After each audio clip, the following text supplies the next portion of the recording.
But there are gay Crips out there, though. Yeah, but the problem that they have, the openness. Yeah. They need to be. They open in jail. Yeah. No, I think the PC ward and the gangbanging section is a little unlikely to overlap, from what I understand. My dad was a CO for 30 years. Really? He's seen it all. Really? If I interview him, he would just ignore it. You know, he go by the cell and Crips, Bloods, they. Right. Yeah. Damn. That don't make it to the internet. Well, you know, now they do the freedom information requests. Oh. So you could totally just enter in a dude's name, search through the prison records, boom, they'll send you a whole hard drive full of videos of them getting piped out in their bunk. Damn. I need to get that. You should come with the drill landscape. You got to stop talking about celebrity gossip. Y'all get too violent for me. You know what I'm saying? I'm like y'all. I like how I'm part of y'all. Are we recording? Yeah. Okay, it's gravy. All right, Tasha K is in the building. How are you doing this lovely? I am tired and jet lagged. Really? You've been running around doing all kinds of media? All types of media. I did Earthquake show, hosted 2 of his shows yesterday. Okay. Yeah, and then it's just been a comedy hype. I mean, we just been on a really intense press run. So, right. Yeah. Are you having a moment right now? Is it fair to say? What do you mean a moment? I don't know. It feels like maybe some of the outside world, the peripheral observers are getting more tapped into the Tasha K movement. Yes. That's a good way to put it. Yes. Right. Yeah. Because I've been watching a lot of your content, and I love. You watch my content for real? I've been watching it this week because I was just in Hawaii for a week. Okay. So I'm out there doing cardio, walking around on the beach and and I'm listening to Tasha K in the headphones. And you're trying to figure out, what's this about? It's easy. You're an extremely talented broadcaster. Thank you. Oh, you're amazing. Thank you. Yeah, I'm a massive fan. Thank you so much. A lot of people are fans. They just don't broadcast it. You know? Well, I didn't know how much of a fan I was. I kind of had limited knowledge. I knew it would be a dope interview, but when I really started diving in, I was like, wow, she is really out here. Thank you. Because somebody said this one time, and it wasn't something that I necessarily felt qualified to have an opinion on, but they said, when you look at Black female live streamers, you are in a class of your own. Yes. That there is nobody else who can hold an audience. That is very like true. You. And especially being from the South. A lot of Black broadcasters are either from the North or West Coast or Midwest, but the South has never really had a voice. I mean, the housewives gave us a voice, but, in the South, you're supposed to be seen and not heard. We're Southern belles. We go to school, we get married, we shut the fuck up. We gossip behind the scenes, but it never makes it to the streets, you know? So for me, I'm just putting all that out because I'm a country bitch at the end of the day, and we love to talk about somebody. Right. Yeah. So you think that's why it comes so natural to you to speak about other people's personal lives? Absolutely. I grew up like that. Right. My mama, they'll probably talk about somebody right now. That's what we do. Wow, I love it. Okay, but you see, there's a problem when you are dealing with people who consistently interview people. Then when you go to YouTube and you type in Tasha K interview, it's strictly feeding you people that you've interviewed. So I was kind of having a hard time really learning about your early career and stuff. And I definitely want to touch on that. So, or not even early career, but just early life. So can we hear about Tasha K, the young lady, the child really? Yeah, it was really f***ed up. Really? Yeah, born and raised Panama City, Florida, from the Panhandle. I used to tell people I'm from Panama City. They'd be like, "You from Panama? Panama, you speak Spanish?" I'm like, "Hell no." I didn't even know where that shit was on the map. Okay. Till I got in the 6th grade. And what city is that near? Panama. Okay, Dothan, Alabama. Oh, okay. So we call it Lower Alabama, but have you heard of Panama City Beach? Well, I stayed in Pensacola for a few months before. 2 hours away. Okay. Okay, and so, but Panama City is really known. A lot of people forgot about this, but Spring Break, MTV used to host their Spring Break. Oh my God. On Panama City Beach. All that Girls Going Wild, all that was all Panama City Beach, Club La Vila, Spinnaker. I wasn't allowed to go. My mama, them, daddy, them didn't play that shit. Right. You're not going out there with them damn white people. That shit. Probably a safe decision on their part. Oh, right? Absolutely. They kept me sheltered as much as they could. But, any family, you know what I'm saying? Not all families, but it does happen. In any family, whether you're Black or white, I had an uncle that to me when I was 5. I'm sorry to hear that. Yeah, I mean, it's okay. I laugh about this now because I actually got a platform and I put his ass out. Really? Oh, yeah. Oh, yeah. Oh, I love that. Because they made a deal. My granddad was like a sheriff in the town. And it was his son. It was... you call everybody your uncle that's older than you. Right. You know what I'm saying? So, they just made a deal that he would just go away, and so he came across my Facebook feed, and I was like, I know this is not Mo Allen. Wait, like, he tapped in with you? Like, I guess because he had been watching me. Like, I mean, he knows my name. He knows who I am. Like, LaTasha Howard, right. LaTasha is the same. You know what I'm saying? You never forget a face, especially when you put your face, you know, between my legs and broke behind me. You know, you never forget that. Like, so when I saw it, I saw his profile, and I was like, he got kids, he married. So what I did is what I do on my show. Anytime I know something about a husband, I tap the wife first before I go public. Uh-huh. So I was like, hey, did you know that your husband was, you know, basically convicted if you look at his record? But the deal was, the punishment is that he would leave the city, but it's on his record, was convicted of me when I was 5. And his wife didn't know? His wife did not know, but she knew that day. And what did she say? She was like, I can't believe this. This is a lot to take in. I said, well, he did it. And I just want to let you know that I'm about to go public with this. And I went public. Did you ever hear anything about what happened with his relationship? Didn't even follow up. But the whole city of Austin, Texas know. Holy shit. Yeah. Why Austin, Texas, though? You live there as well? Was. That's where he was living? Yeah. Okay. So, and his kid, I think his kids ended up like tapping me and was like, yo, my dad didn't do this. I said, y'all stay out of grown folk business, okay? Your dad like children. That's like the ultimate revenge right there. Yeah, it was great. It felt great because become successful and then call him out. Man, listen. To a large audience. Yeah, he ended up like shutting down all his social media.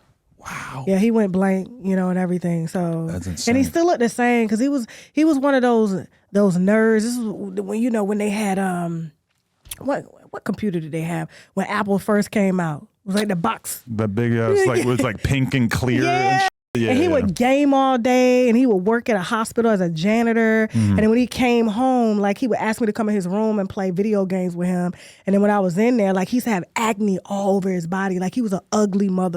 Like, you're really painting the picture here. Yeah, no, I'm serious. Like, and he would make me. He'd be like, "Hey, you want to play a little game?" You know, and he'd be like, "Yeah, you me, and I'll you." And I'm 5. You don't know, you know, so you do it. So he had me like that had bumps all over it when I was 5. So yeah, if I had saw him though, I probably would have hurt him. So I was, you know, glad that I had did enough therapy to where I don't want to hurt him. So yeah. And then this just stopped at a certain point. It stopped when I told my aunt, rest her soul.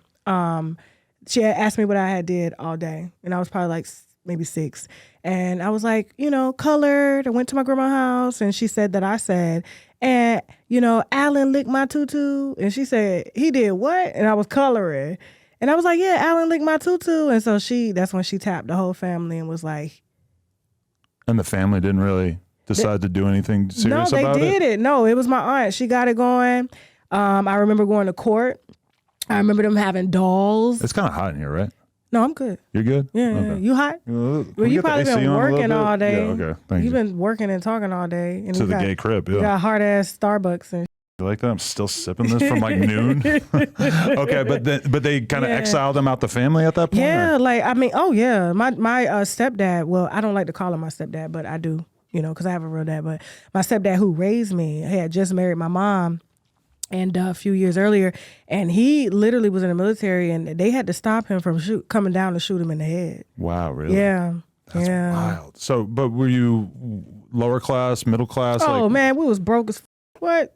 Like, the only way I got up out of Panama City was because of my family. They was military. Really? Other than that, don't leave Panama City. I know people that have never been on a flight from Panama City. That's why they barely have a airport. Right. Yeah. But did you imagine yourself doing something big with your life when you were a young kid? No. Really? I was really artistic, very nosy, you know. My family always kept some drama going. So, you know, I know who was sleeping with who cheating with who. You know, I'm like 7, 8, 9 years old, you know. I was doing that in school too. But like, yeah, we were very, very, you know, dad's military, mom's a housewife. You know, they went through that fighting, you know, she beating his ass, cheating, he beating her ass, cheating. You know, you see it all, you know. So it was messy. It was messy. Absolutely. But did you always feel like you were maybe meant for something better than this? No, I didn't think I was going to live past 25. Really? Because I hit a very deep depression when I got into, I want to say high school, right? Because it was kind of like the future staring me in the face. And I didn't have a strong like education coming up. You know, my granddad, the one that made the deal, He used to, work with me and stuff like that when I was smaller, and I was like a straight A student and all that. But like when I went with my mom, school really wasn't important, to her. So, and then of course, I'm coming with a lot of trauma because I lived with my grandparents. And then when I didn't start living with her till I was like 7 or 8. Okay. And so it was like getting to know her, even though she was my mom. And, school just wasn't, I always found it more entertaining to talk in class and bust jokes. And were you popular? No. I was funny. Right. Yeah, but I wasn't popular. So you were able to you had your friend group, but you weren't I I always kept like a handful of friends. Okay. You know what I'm saying? So it was always a guy. It was always a gay dyke. Okay. And then it was me, and then there was always a fighter in a group. So like it was just 4 reject kids. Okay. You know what I'm saying? But we were very funny, very entertaining, always kind of the life of the party. Right. Yeah. And knowing what you now know about social media and everything, does it occur to you like, oh, this would have been perfect for me? Like you would have been a kid making TikToks if that was around at that time? Yeah. Because I remember I was talking about, my friend was like, do you remember how crazy you used to be in high school? And I thought about it. I said, well, I was in a gym all day. People used to ask me, bitch, do you have gym every period? Because I would be in there socializing, just talking, never knowing what it meant. And I would go into the hallway and, while everybody's like, coming out for class, and I'll be like, hey, y'all ready? And so I'm going to do it here. And I'll be like, I'm crazy. And the whole fucking school would just like stop and be like, bitch. And I'll just go and act like I was doing nothing, like going to the locker. You know what I'm saying? But I always found myself like entertaining people just by default, You just had it in you, yeah. So when you look at what you ended up doing with your career and everything, it makes all sense. makes sense. It all makes sense. And then my uncles, my aunt, they're all crazy like that. People ask me like, well, how can you just say the shit that you say? And I'm like, I was raised like that. My aunt, she would see a little girl. I would bring that little nasty funky tail bitch is not coming in my motherfucking house. Like when she met my husband, she said, don't bring this motherfucker in the house. This people do voodoo and shit. Put some salt by the door. Don't let that nigga come in.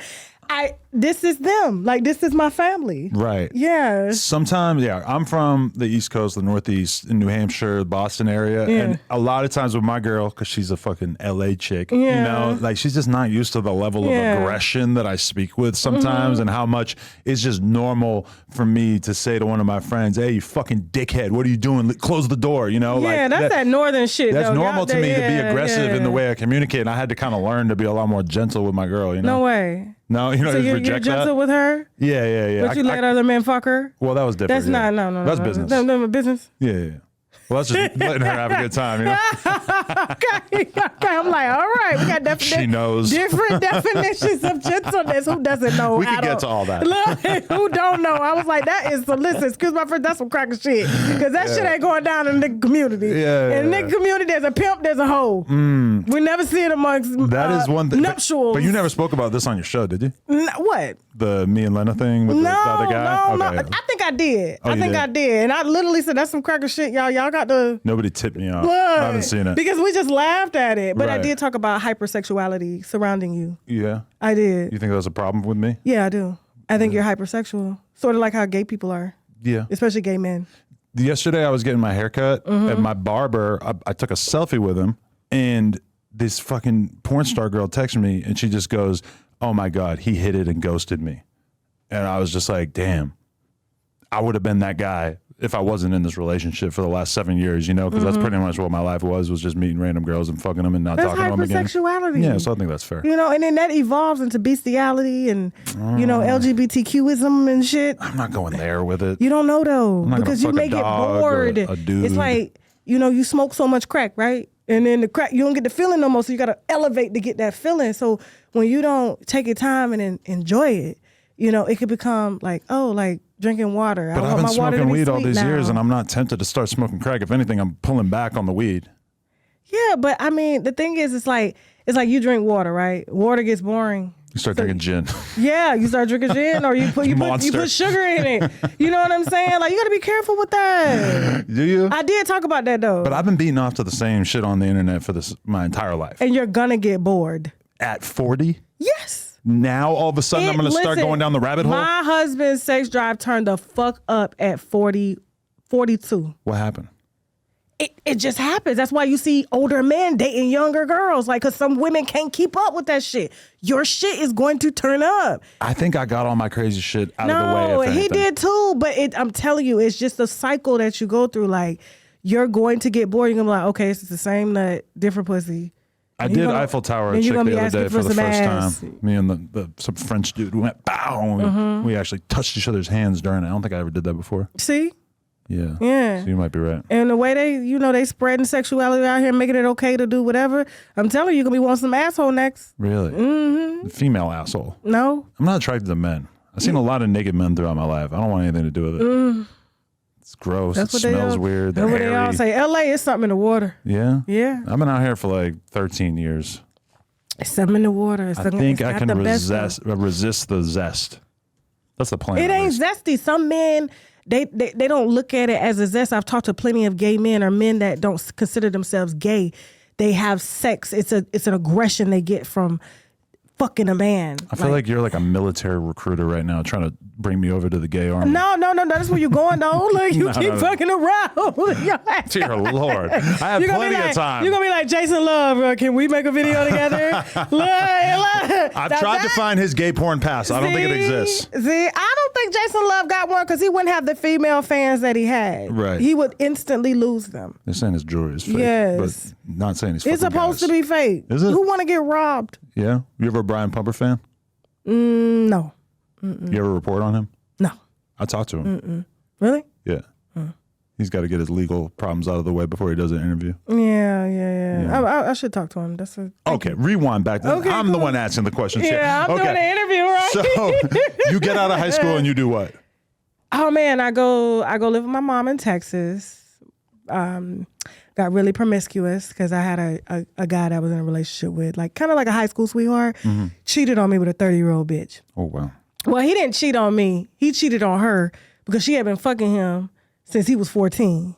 Jeez. So I was a side bitch and didn't know it. For all those years. All those years, I didn't know. But I was wondering, like, how the fuck he's so good in bed? You know, shit. like when we did eventually, and I should have known that. And, you know, girls got to know that. Like if you ain't fucking them, because I was the virgin in school, and I think he liked that. And so, you know, and he wasn't the one that took my virginity either. It was somebody else. Okay. So like, you know, him and I were like on and off, and then he was pissed when he found out somebody else took my virginity, right? So that's why you went to Texas, is to get away from this situation? Yeah, because I fucked him up that day, and I fucked her up, and oh really? You were scared of the cops? No, I was scared. What happened was my aunt, the same one that saved me, right? She was like, if you do not leave Panama City, you gonna wind up just like how these girls are out here. You're gonna be pregnant. You're gonna be sharing your nigga. You know what I'm saying? You ain't gonna be shit. So, you know, my mom was living in Texas. She was stationed on Fort Hood. Okay. So I moved out there with her. And, you know, but wow, there's a lot of military men out there. A lot of fine ones, you know, and you date the E6s and above, you know what I'm saying? What's that mean? E6, they make more money. Oh, okay. So you got E1, E2, E3. You don't want no privates. Really? You want the ones that live off base, not on base, Okay. you know? Because when I was just in Hawaii, I was noticing that dynamic. Everywhere I looked, it's like, look at this big, strong white guy with a couple of shitty tattoos, and he's got like a younger Hawaiian woman under his arm. I'm like, okay, I see how this game plays out out here. Yeah, so it's like, you know, it's different ranks and stuff. And so people that know the military, especially know Fort Hood and stuff like that, or any military base, when you're dating, you don't want to date the E1, E2, E3. There's base pay. E5, E6 on up, E7, E8. Yeah, they the ones got the degrees. They salaries is pretty high up there. So that's cool that it's so simplified. Because when we're looking at girls, we got to kind of figure out what rank we want to give them. Yeah, but all my dudes have always been nice looking. Like you see my husband, he fine as fuck. So I don't date no ugly niggas. Okay. You know, so yeah. I like that. Yeah. And I like that you brought him along with you. Well, no, I don't go nowhere without him. Oh, okay. Yeah, he don't play that shit. That's your safety blanket? No, that's my best friend. We've been married 18 years. 18 years. Yeah. And you're how old? Are you going to tell me? I am 41. 41. Okay, so in your early 20s. Nice. Okay, so you move out there, you're hooking up all these military guys. What else are you doing with your life? Nothing. Nothing. Absolutely nothing. I'm outside. Where in Texas? Fort Hood, Killeen. Oh, right. Killeen. And so, but I had a lot of marriage proposals. Really? They were feeling you? Because, no, in the military, if you get married, they give you more money. Oh, okay. So anytime. So they don't have to like you. No. So somebody will want to marry you and you don't really feel that great about it. Exactly. I get more money and they try to get you pregnant. They get more money. They get more benefits and stuff. And so, yeah, nah. That's kind of scandalous. It's really weird incentives. Yeah, but a lot of girls went out there. They wanted to get married. They got married, though. Right. Yeah, but I never wanted to live that military life, and I never could marry somebody in the military because they travel too much for me, you know? And so, yeah, I didn't like that because I traveled so much when I was a kid with my mom and being stationed in Germany, dad stationed in Germany, so Holland. you stayed in a bunch of random places like that? Yeah. I feel like that's a weirdly common thread when I'm interviewing people that go on to be successful, that a lot of them have a military parent thing and they were in a bunch of weird countries throughout their life. So they kind of got to see the world and figure out what was really going on. Yeah. Okay. So, but I never lost sight of where the fuck I came from. Right. Yeah. I'm a country bitch at the end of the day. So how long did that phase of your life last? Or did it just last until you met your husband? It lasted for a while because I was heartbroken. You know what I'm saying? And it was kind of like, Then I ended up getting in another relationship. You know, you're in your early 20s, you're supposed to fuck around. So it wasn't like, I'm settled down. You know what I'm saying? But he didn't see it that way. Tried to kill my ass when he found out how many people I was fucking with. Really? But yeah, he was Nigerian too. He was crazy. He was real crazy. And he was a military guy? No, he wasn't. He was just Nigerian and very smart. Went to an Ivy League school and shit. Like he has a Fortune 500 company right now. It's crazy. Really? Yeah. You ever think about exposing him? No. I mean, I could. Him beating on you is not enough to rise to that occasion? He was young. I was young. Okay. You know what I'm saying? And sometimes I probably deserve them ass whoopings because I mean the shit that I did. Damn, you were out It would be here. his neighbor. He never know. Oh, shit. Yeah, that would fuck me up. Exactly. Wow. And he was in love. You know, it was the type he dumped all the bitches he had for me. And then I was like, yeah, that's right. Nobody asked you to do that, you know. And that meant nothing to you. He was a stable guy, and I like that because, like, you know, my car would break down. He would just go buy another car. You know, his parents had money and stuff like. Okay. So he, you know, it was kind of like he had never been in love before. And I just, because of what I went through, I was just like, I'll never trust a motherfucker again, you know. Right. Till I met my husband, he changed that. And how'd you meet him? Cheesecake Factory. Really? I was a server. Wow. And he was a bartender, and you know they always try to figure out who gonna fuck the new girl first, and he got me first. He did. And married me. And locked it in so much that you wanted to marry him. He Wow, did. that's beautiful. Yeah, it was so funny because it would be other guys. For some reason, foreign guys are so attracted to me. It's weird. Like Really? they could be Jamaicans, Haitians. And I'm attracted to them too. I do consider myself a passport sis. So, So if you hadn't found him, you might have moved off to a different country and sort of. probably.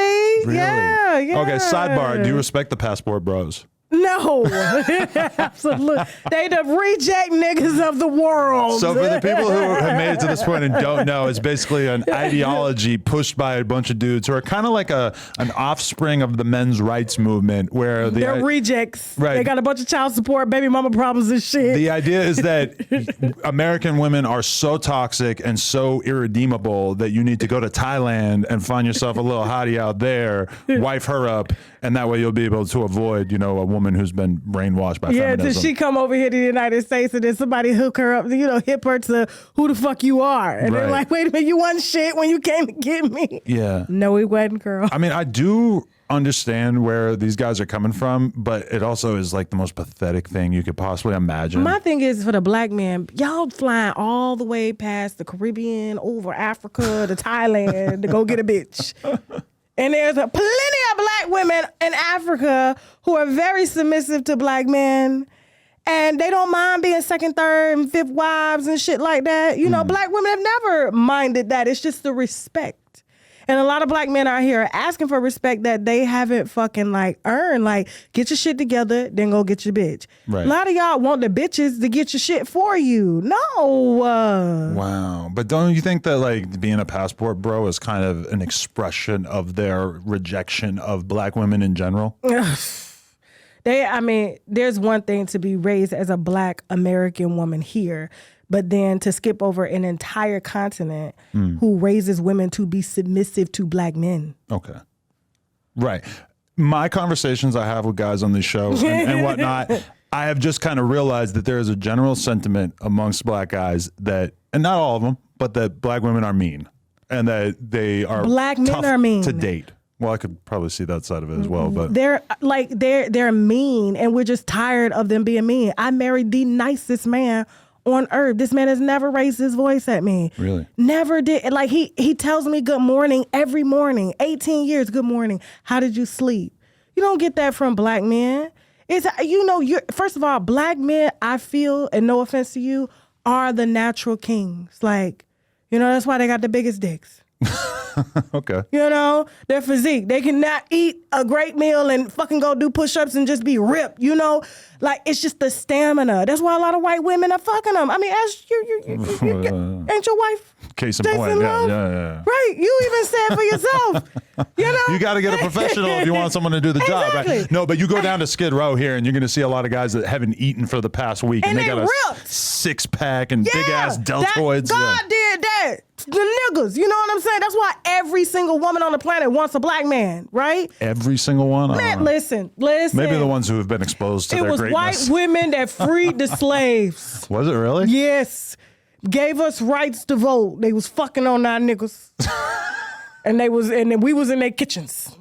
Shit. Well, I never heard that before. Yes. Wow. Anything you want, anything past, you go to a white woman. Wow, okay. Yeah. But but saying good morning and being like sweet and nice. He is a very, very, he's a nice happy man. wife, happy life. If you want to keep your girl happy in the long run, as a guy, your like logical brain tries to take over at some point. You're like, well, I don't have to tell her she's pretty. I've been with her for 20 years. I already know she's pretty. She knows she's pretty. He tells me I'm beautiful every day. Yeah, you gotta. I could be in my headscarf anytime. Like, we're best friends. Like, he don't let me go nowhere by myself at all. It's not even a conversation. He goes to me, with me to every court date. Some people, their husbands don't even show up. But did he leave his career behind at a certain point to support you? Oh, no, he got his own shit going on? He's been in production, like all this shit that you see here, this is all he does. Okay. Movies, TV shows, you see our studio, this shit is set up just like this. He was doing this since he was 19. I didn't figure out what I wanted to do till I was like 27. Okay. 28. So what were you doing for all those years before? Serving, being a housewife, didn't have to work, just spending money. Okay. When was your eureka moment? I want to do content. Oh, I was working at a restaurant in Hagerstown, Maryland, and the radio station used to come in. How'd you end up in Maryland? Right. My husband had a transport company. Oh, okay. So he was doing video production and he had a transport company on the side, and I would, get contracts and stuff. So basically I stayed home with the baby. Because we had a baby, we got pregnant a month after we got married. And so I would just be at home getting contracts for him and the other drivers and stuff. And so, he was delivering and the other drivers to the ports of like the DMV and New Jersey and stuff, like where they drop off cars and shit like that. So we ended up moving up there so he could come home at night, as opposed to us living in Georgia and he has to come home once a month or every other month. So we moved the family up there. So, but yeah, I was, once that business, we had to file bankruptcy, of course, because, inflation, drove up gas prices. We went out of business. Really? Okay. Had a lot of fucking debt, filed bankruptcy, and we went back to the restaurant industry, and he was, still filming. So that's how we paid the bills. And, the radio station would come up there, and one day one of the radio personalities got sick, and they was like, we don't have nobody to host, and we told everybody the radio station was going to be here, and I was like, I'll do it. And I picked up the mic and never put it back down. Really? And so you just were killing it from the very beginning? Street team, anything the radio station wanted me to do, anything the restaurant wanted me to do, I was doing it. I was all over motherfucking D.C. and Maryland. And did you start rising up the ranks pretty quickly? Yeah. Like I had my own radio show. I was hosting events and stuff. They were writing about me in the paper, So it's funny because people will reach out to me from Hagerstown. They used to be like, remember we used to call you the little Oprah? The little ghetto Oprah? Was she an inspiration? Who inspired you? Me? No, there wasn't anybody you were looking at thinking like, oh, she's a great broadcaster. He's very talented. Nancy Grace. Really? Yeah. I don't even know who that is. What? Nancy Grace. Oh, she's like a news anchor or some shit? You don't know. You white. You don't know who Nancy Grace is. So I got to Google this one. That bitch yell on the air all day. Like, you. Nancy Grace. Oh, this one? Okay. Yes. Yeah. Oh, yeah. Yeah. No, I loved her because she was just... Man, she would just fucking say whatever the fuck she wanted to say. And she would yell it, and I'm country, and I got that. And a lot of people didn't like Nancy because she would yell and, call people out and shit like that. So she was probably the only one besides, Jerry Springer. I watch a lot of the old talk shows like, Sally Jesse Raphael, That's my era. Donahue. Yeah, those are the ones that I like. But as far as my style, like that's all my family. Okay. Yeah. Were you getting in trouble at the radio station? Because I can imagine you kind of going outside the boundaries of what was considered They'd be like, acceptable. read this, and I do it my way. Right. Back to the street team you go. Because the radio is totally different than YouTube, where you can just do whatever you want. You got to play by the rules, right? And I would be so jealous. The radio personalities would be in there, and I'm like, as soon as they got sick of something, they was like, all right, you can come read. And then I'll do it my way, and they'd be like, we told you to read it like this. Right. Back to the street team you go, bitch. Really? So I had to stand outside of Hardee's and shit and give out coupons with the radio station saying, we on site. Wow. So did you have to move around between Oh my God. Like it was crazy. a bunch of different radio stations? Yeah, I was working for all of them. Really? Yeah. Because they don't pay shit. So, and I was just doing it because I was like, hopefully they'll see me, give me my own show. So many people in radio just have these insane stories of just having to do so much bullshit to try to get to the top. And it doesn't fucking work. Yeah, and it never really works. And they used to tell us like, only the internet, the rejects of radio go to the internet. Now the same radio stations that I wanted to work for have been made obsolete by people like you. Listen, not even that, because I love radio, and I think it has a chance to save itself. And if they came to me with the contract was right, absolutely, I'll fucking go. And I won't cuss at all. I will read what the fuck they tell me to read. But they're reporting either my stories and have to credit me or reporting about me. And I was like, didn't I ask y'all motherfuckers for a job? Right. Yeah. So at what point do you decide the internet is the way? It just happened. Like my best friend, Jason, I was talking to him one night and I was like, man, I don't think this is going to work out. Like I've been trying. I got my own show. I used to do a health and wellness show in Atlanta on the radio. It did okay, but it wasn't me, And I was trying to commercialize something because I couldn't really be myself. And so trying to make it all professional. I was like, this is what they want. That didn't work out. Lasted a year. Back to the restaurant industry I go, or housewife, because my husband never made me work at all. He was just like, do what you want to do. He got it, just got to be on a budget, bitch. Right. But he's always been like, very supportive. But, he was just like, why don't you just get on the internet? I was like, Jason, they say the rejects get on the internet. If I get on the internet, I'm not going to be able to get a job. What if somebody calls? He was like, get your ass on the internet. And what year are we talking here? This was 2015. Oh, okay. So the internet is fairly developed at this point. Yeah. Yeah. And Facebook. It was when Facebook was like. That's really where you started. Mm-hmm. Okay. And I remember my husband. You really are country. I am. Yeah. No, I'm very country and I'm proud of it. I love it. Whenever I meet rappers and they have like a full Facebook backstory of like, I was lit on Facebook, but then I got to the max 5,000 followers or whatever, and they couldn't grow beyond that. Yeah. It was a route. So, and I didn't really know anything about YouTube like that, So it was like YouTube, I would put my stuff on YouTube, and then one day I looked up and I was like, I got followers on YouTube, and then didn't even know that YouTube was automatically monetizing people at the time, and I had money there and didn't know anything about it, and I'm getting like thousands and hundreds of thousands and millions of views, and so, but Facebook was when it took off, and I'll never forget the first video I did on Facebook. I was drinking wine, I was in like little negligee, little Victoria's Secret, house robe, and I commented on Kristen Milian and Lil Wayne, and I gave her props for fucking dumping him when she found that stripper in his house. And I was like, she didn't need to ask her fucking mama. She didn't need to call her friends. I was like, that's a real bitch right there. And so I woke up the next day, that shit had 2 million views. Really? It was right when Facebook started integrating the video portion of it. And I was like, oh my God, delete. Because I'm thinking my husband at work, and he's Muslim. I ain't supposed to be on the internet, no damn robe with no... with no wine. Right. And everybody saw it. He came home. He was like, what the fuck is my people talking? Because he was managing a restaurant in Atlanta. What the hell they talking about? What the fuck did you put on there? I was like, nothing. No. It was already deleted. Right. It was too late. Really took it down. Catch me if you can, bitch. Your first viral success. That sucks. Catch it. I didn't know. I had no clue what the fuck I was getting into, Adam. I was like, this is not good. Really? Yeah. But so then you just kind of start doing it again after that? It was kind of like that itch. I was just like, so he went to work again. I put up another video. That bitch went viral too. Really? Yeah. And I deleted that one. Really? I did. Then I just said, well, YouTube is not going viral on YouTube. So that's when I started putting them on YouTube. Trying to keep it as low key as possible. Yeah. It's a very foreign but idea. But it was an outlet for me because I was like, you know, I follow. I was just talking about this today. Back when the blogs used to blog, you know, Famous, fucking Nicole Bitchy, right. Perez Hilton. All the motherfuckers, they don't like me, but that's cool. They all got replaced by YouTubers. Yeah, they did, but they don't fucking like me. Like, I just like, why y'all don't like me? Y'all inspire me, you know what I'm saying? But like, that's when the blogs was blogging, the sex tapes was out, all that shit. Like, it was just really, and I used to follow that shit, and I'm like, damn. Like, and I used to have, you know, my thoughts and my angles and stuff like that, but, you know, I would discuss it amongst my family, friends. We would gossip and stuff. But to bring it, you know, to the internet the way that I do with my family or my friends, that shit just kind of happened. Because I always wanted to commercialize myself. I didn't never want to go in as myself.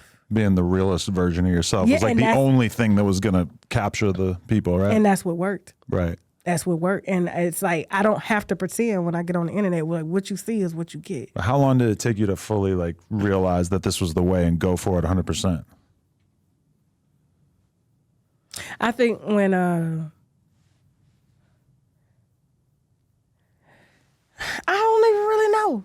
I think it was just I was allowing my viewers that was following me like to lead me. Like I didn't even have a name when I first started.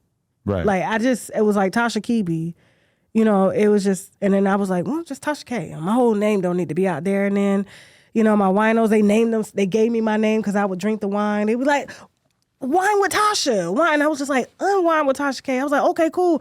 And then they start calling themselves a wino. So it just developed like that. Like, right. They built that shit. That was one thing I loved. I was watching your show that you did from the hotel room the other day where you were doing the call-ins with all your fans. Yeah. And okay, a huge percentage of them basically become like mentally incapable of having a conversation as soon as they're face to face with you. They look like very smart, educated women, and then they're face to face with you, and it's like their brain completely malfunctions. But I will give you credit is that I feel like I end up kind of annoyed when that happens, like with like a fan who just like is tripping all over their words and stuff. But you ride it out so well. Yeah, I bring them back in. Yeah, I was pretty impressed with that. I was shocked because, like, you know, I never really see my viewers. And when we did a live show in Atlanta earlier this year, and we packed it out, they flew from all over the world, like, to come see me. And I'm like, I don't know how this is gonna go. Like, you know, this is my first time on stage, and then we're doing skits. Wine, gossip, you know, and it's me giving commentary. I hope they love it. That was your first live show? That was my first live show. How many people? In person. I mean, it was like, I want to say like 600-700 if I'm not mistaken. Yeah, like, and we did that in 3 weeks. Right. Yeah. And that just... Average comedians sell out 200 people. Right. I mean, that's a crazy feeling, too. It's just like seeing a whole room full of people that care about your content that much. Listen, I was telling my sisters, I said, pull the car up. I'm bucking this bitch. I had got so nervous. Like, like I was like, what if I fuck up? Like, what if the sound don't work? We spent months putting this program together, like all these skits, and I don't know if you saw like my Bootsy skit and R. Kelly skit and all that shit. Like, you know, I was really giving them exactly what I want to bring. You know, they only get to see a portion of me, but there's like so much. And so when I'll never forget when Chelsea, shout out to Chelsea, she's been with me 5 years. When she went out there on stage and she was like, y'all ready for Tasha K? And I heard them screaming. I was like, oh wow, like they're really here. Like, and when I went out there, it was like a stadium and it was packed. And I was like, shit, this is my shit. And I just fucking rocked it out. And they brought people, which was cool. Like the winos brought people that didn't know me. And then they wanted to come up and take pictures. Like, I never heard of you. Like, this shit was like hilarious. Like, so I mean, it was a great moment. When you're just and they're all educated women. See, that was the thing that I was so stoked on, is because I'm like, my channel is like 90% dudes. I'm sure this one will have a higher percentage of women. And I love dudes. Right. I love men. I submit to men. I'm a very submissive woman. Right. Yeah. Are you really though? I really am. In your relationship, he would agree with that. What? He would come tell you. Okay. Himself. And he wouldn't be with me if I wasn't. Right. I'm this whole submissive thing coming up, like, I'm from the South, I'm country. We're raised, you go to school, you get married, you have babies. Right. I did that. But then I found me and he let me do that. Right. I've never kept a stable job. Okay. Ever. If this ended today, he would still be paying the bills. Right. You see what I'm saying? Like, that he's always just whatever makes you happy. But when I think submissive, I think that if there's a conflict and you have your opinion, He always wins. He always wins. Yeah. Even if it means you not being yourself. Mm-hmm. If he said, I don't want you to do the show anymore, it's haram. Well, he said that. You're out of there? He said that before. I didn't do it. I snuck and did it. Right. Yeah. So we'll see. Okay, that's the most haram thing possible. It wasn't like, I'm a fuck you, I'm going to do what the fuck I want to do. It was like, I knew he meant well. Right. When he said that. Like, he was just nervous. Like, you get a lot of publicity. But then, when they see the check, it was like, well, get this bitch some cameras. Well, you want your woman to be great, He had right? a production company, so he was like, yeah, you can use my cameras, my computers. You familiar with the whole red pill discourse happening online? Yeah. Okay. Yeah. Because that's a big conversation that they're having is that women need to submit and women shouldn't vote and women shouldn't have opinions. No, they're taking it too far now. Right. They're really taking it too far. Women, I'm 1,000%, like women need to submit to their partners. Somebody got to lead the household. And women do not like leading their household. That's why they're disrespectful to men now. You need to stand up and be a man. You need to take care of this. Well, marry somebody that you know that has the qualities that you need, and you submit to them. Don't marry somebody and they making more than you and they're doing more than you. You know what I'm saying? And then you try to tell them what the fuck to do. It's crazy to me when I see women saying, oh, I want a man that make $100,000 a year or $200,000 a year. Well, how much do you make? $20,000. So you don't even know how to budget $100,000. So how the fuck you gonna require somebody to make that much and you ain't even figured out how to make that much for yourself? Because if you knew what $100,000 come with, that ain't shit. Really, that person is making $50,000 a year. Right, but these girls go on podcasts and they say that they want a man who's making $100,000 a month, like these crazy amounts that they've kind of normalized in their mind. And if you want that, and he's already established and he's older, you're gonna be sharing him.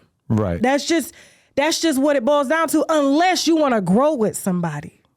You see what I'm saying? But like, if you're really submissive, then him saying that he wants to fuck other bitches, you got to submit to that as well, right? He's Muslim. Well, okay. I married into that. You got lucky in that regard, right? I married into that. Okay. So like all his brothers like have multiple wives. His dad has multiple wives. Like I say hi to 3 different moms when I go. Right. So. But you wouldn't be okay with that. We talked about it before we got married. Right. Mm-hmm. And he said he would never take on additional wives. He said it's for him because he's a peaceful guy. Like he doesn't want the he doesn't like hiding. He doesn't like lying. And juggling multiple women is a lot. Right. You know that. It emotionally drains you. There is 0% of me that would want to have multiple wives. Exactly. Now, go get some side pussy. Yeah, I could see the appeal of that for sure. But dealing with their issues and like being on the hook for multiple different women's feelings, like that is so unattractive to me. Yeah, and he saw his mom go through that with the other wives and his dad. His dad would just fucking stay out of the arguments and shit. Now his brothers are going through it and he laughs at him. He's like, I just got one wife, y'all tripping. Like, and he knows me, so yeah, like but let's just say this. I've been married to him 20 years. If he came to me 10 years from now and was like, hey, I want to take on a second wife, I probably wouldn't give a damn. But is that because you're just kind of jaded at this point? I'm not jaded. You know that you got him to such an extent that you could handle that? Yeah. To be honest, and women don't like to admit this shit. We were, first of all, the reason it's so many of us is because we was meant to share. That's why we do it so easy. You know what I'm saying? And all we want is the truth. And I've seen polygamy work. My sister-in-laws and in-laws are in polygamous relationships. And so for me, if he came to me, and I love this man. You see what I'm saying? He's not just any man. I love this man. This man has had my back the entire time. Like he would take a bullet for me. He don't let me go nowhere by myself or nobody do anything to me. Like, so if he truly came to me and we had a conversation and he was like, hey, I want to take a second wife, I would let him do it. Right. Yeah. My girl actually said something like that to me relatively recently where she was like, because like early on when we started dating, she made it perfectly clear, if you fuck another girl behind my back, it's over. That's a deal breaker. Right. And then as our relationship has gone on and we got more comfortable with each other, she kind of like said, if you were to fuck some stripper, I don't care. She goes, just be safe. I'm like, well, there's no chance of that. So You can't be. well, I'm not wearing a condom, and she's not going to be tested. So you fucking strippers raw? well, if I was going to fuck a strip, I'm just saying the condom thing doesn't work for me. Adam, I can't do it through the latex. You cannot get rid of. Yeah, but I was fucking everything I met for many decades before I got with her, and I came out all right. Adam. That being said, I'm not doing that. How many strains of HPV you got? That's a good question. You got to go get that. I got tested today, but they don't test for HPV. You got to test for that shit. I get tested every 2 weeks, but not for HPV. That's the prostate. That's the colon cancer. Is it? Yeah. I don't hear a lot about HPV these days. Yeah, woo, because they trying to vaccinate against it. That's that silent shit. You know about the mycoplasma? Yeah. You do? Yeah. Not a lot of people know about that. Mm-hmm. Had me on the bench earlier this year. I read so much because I like to cover a vast variety of topics, you know. Mm-hmm. Like I'm trying to Joe Rogan this shit, you know. Joe Rogan talks about everything. And okay, as long as we're going to talk about broadcasters, it is kind of insane to listen to him sometimes because they'll just start a conversation about like bugs or nature, and he'll have so much to say. And I'm just sort of sitting there like, I know I've listened to other podcasts where this exact shit has been discussed, but I will never remember it. I can't remember the names of the fucking, different shit with space and nature. It just doesn't. But he simplifies it in a way where you get it. I guess, but I just don't like remember it. Like he just has the most normie ass conversations with huge celebrities, and it's kind of shocking to me sometimes. which is crazy. I remember everything. Yeah, don't tell me shit. I wish I had that kind of dynamic where I could just watch shit and just remember everything. I do. That's a huge gift for a broadcaster. Like that, I do. Like I write when I did my live show, like in Atlanta. We have another one October 20th coming up in Miami at the Flamingo Bar Theater. Right. You know, we got like 100 tickets left. Y'all get y'all tickets. Saw that. Yeah. Ticketspice.com. That's it. / Tasha K on stage. I'm gonna have to come out. Like that. Yeah, you should come out. I'll be lit with the winos after this, right? I don't even write my stuff. I pick my topics the day of, and that shit is raw. Really? Yeah. Because I'll read it. I'm like, all right, this is my angle. Ready to go. Right. And you already know that you got 10 minutes talking about Chrisean Rock. No problem. Yeah. Whatever the topic might be for the day. Oh, yeah. Yeah. I do this shit. That's impressive. I'm true to. Mm-hmm. And I could do 30 topics a show. Right. I may forget a couple of names. Yeah. Sometimes I think my problem is when I try to do that, I'll just start Googling shit because I want to get all the details right. And sometimes I'm not 100%. No, we always state facts first and then I go in with my opinion. Right. You know what I'm saying? So it's kind of like short and sweet. And because I read so much, I remember it and retain it. Like, okay, these are the facts. Right. And then I just go in. So, that's dope. But I've been doing this for so long though. It's second nature. Okay. But has the dynamic in your relationship changed at all due to the fact that you are now successful? No. No. I'm still Tasha. I still clean my house. I still take care of my kids. I still feed my husband. I co-hosted Earthquake show yesterday, and my husband was sitting. We had a break, and they brought in Chick-fil-A, and not Chick-fil-A, Cheesecake Factory, and so I could tell he was hungry, and so I'm talking, and I'm like, "Excuse me, I gotta go feed my husband," and I'll go and fix him a plate. And then I get back to work. Like, so you're on camera and you get off camera to go fix him a plate? Well, we had a break, but we were still getting ready to get back on camera. Yeah, and I go fix him a plate. And does he require that, or is that just you doing what I love to do that. I was raised like that. Right. So my mama cooked for my daddy every day, 3 times a day, cook for us. The man is the first to eat. But in my house, everybody eat at the same time. Because my mom is a fucking feminist, and so when she met my wife, who's Armenian and believes in like traditional shit, and she's happy to make me a plate of food or whatever, my mom just immediately like, you don't have to make him a plate of food. He can get his own food. But if you love your man, you want to do that. There's nothing wrong with that. Like, I don't even like mine in the kitchen. At all. I'm like, get the hell out. He fuck it up anyway. But he's a great cook, but he gonna destroy that fucking kitchen cooking, and I'm like, fuck, I got to clean this shit up. So like, I fold clothes, I fold his boxers, I do all that shit. Like, pack his bag, unpacking his bag, watch Jazzy. Wait, what's that? Watch Jazzy. She did that. They was like, well, what is your idea of being a submissive woman to Cam Newton? She said, well, packing his bag, unpacking his bag. And it's like, if I know you and I know what clothes you like to wear, I'm going to pack those clothes. Right.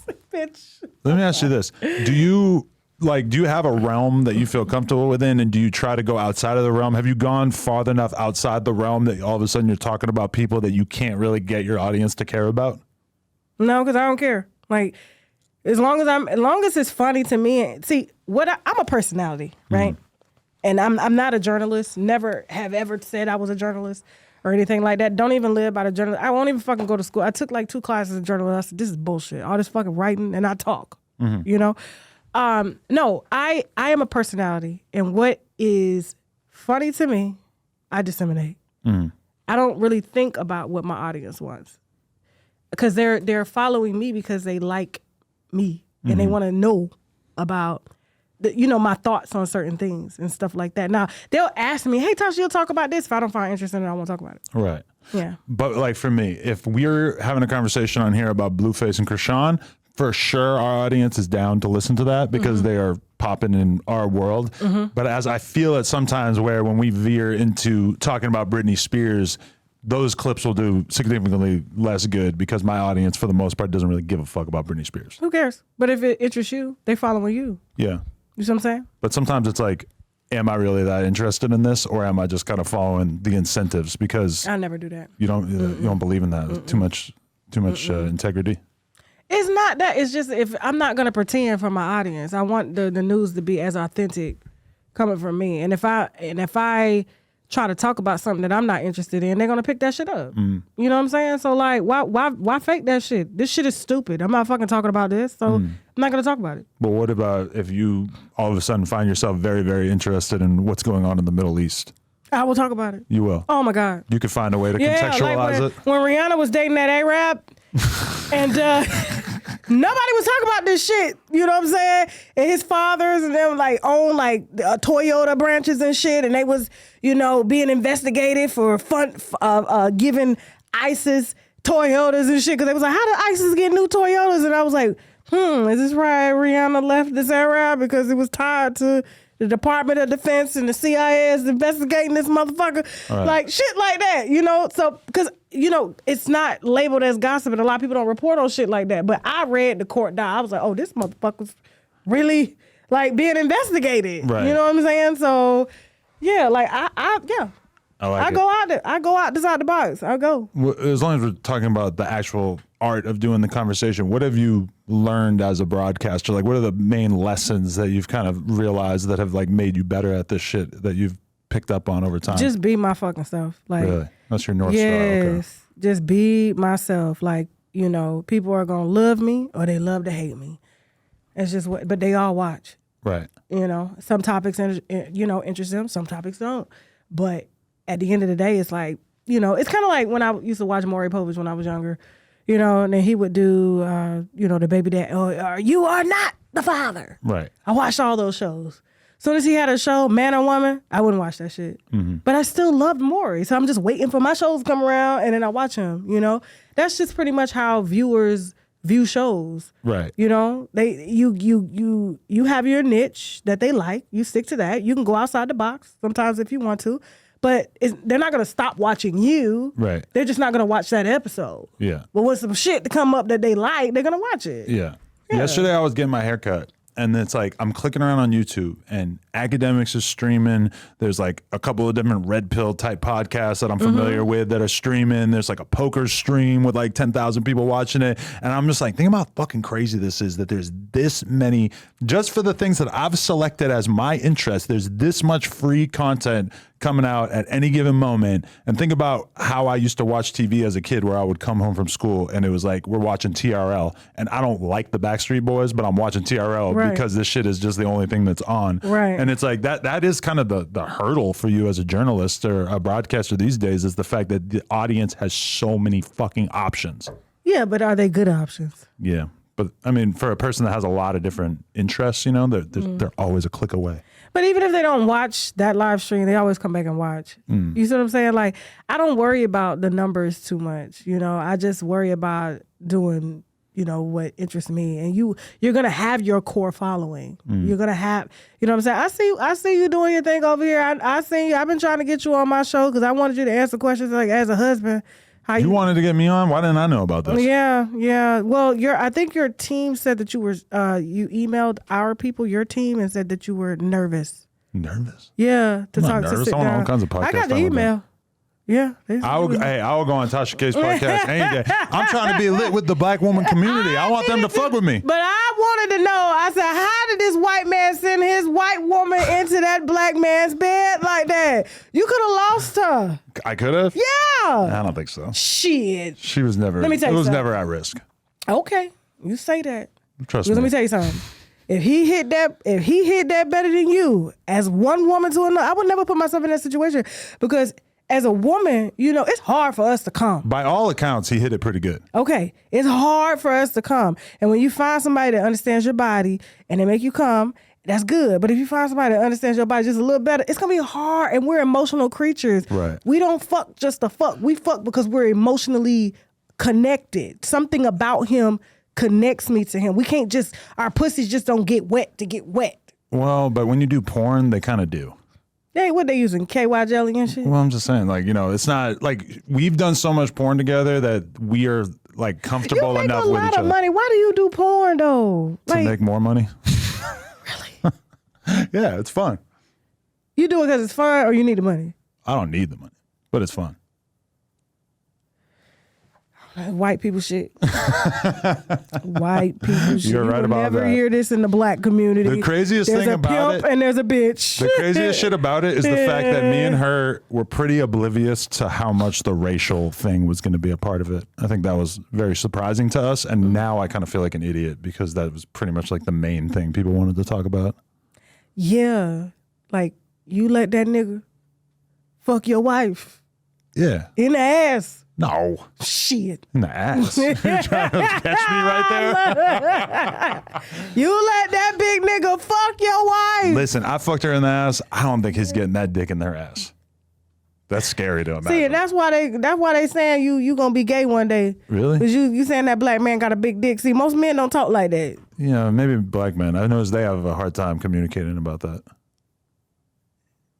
It was from what I was told and what I was read. It was white men that came up with fucking in the ass first before black men. Back in the day, during them colonial times. I feel like monkeys were fucking each other in the ass, right? No. I think that's like a thing that's way back. Like monkeys would lick each other's asses because it would like basically let you know if your partner was clean or not. We're talking about fucking in the ass. We're talking like pre-monkeys too. We're talking about butt break. We're talking about fucking in the ass. They said it was you, white men, you crackers. I don't know the history of who invented sex shit. And you wouldn't fuck your wives, and that's how the wives start fucking the slaves. Really? Yes. Wait, what is buck breaking? Buck break when you submit. You have a big nigga that you can't beat physically. So you tie him down, and you have you and the other slave with the motherfuckers whip. You fuck him in the ass to break him down. Same thing they do in jail. Okay, I don't know anything about that. Yeah, you got to read your history, man. You ever heard about Glock Dookie? No, it sounds like... The way you just said no, it seems like you do know. No, I've never heard of that. That's some prison shit where they'll run down on you with like a plastic bottle full of poop and piss and all kinds of stuff, and they'll basically be like, give me your shit or I'm going to blast you with this. No, we were talking about buck breaking. Okay, that's... They used to break the niggas and right, I'm just talking about Glock Dookie. make them feminine and shit. No, yeah, I got to learn more about slavery. I'm going to be real. You should. I never watched Roots. I never watched the documentary. You got to watch that shit. But yeah, they was saying, white men started fucking each other in the ass first, and then, they put it into the black community and then just spread everywhere. Yeah, that's real convenient. We invented it, sure. I don't know. But you killed a nigga when she fucked your wife, though. See, back in the day, that nigga Jason Luv would have been dead. Nah, Jason's cool. He's cool.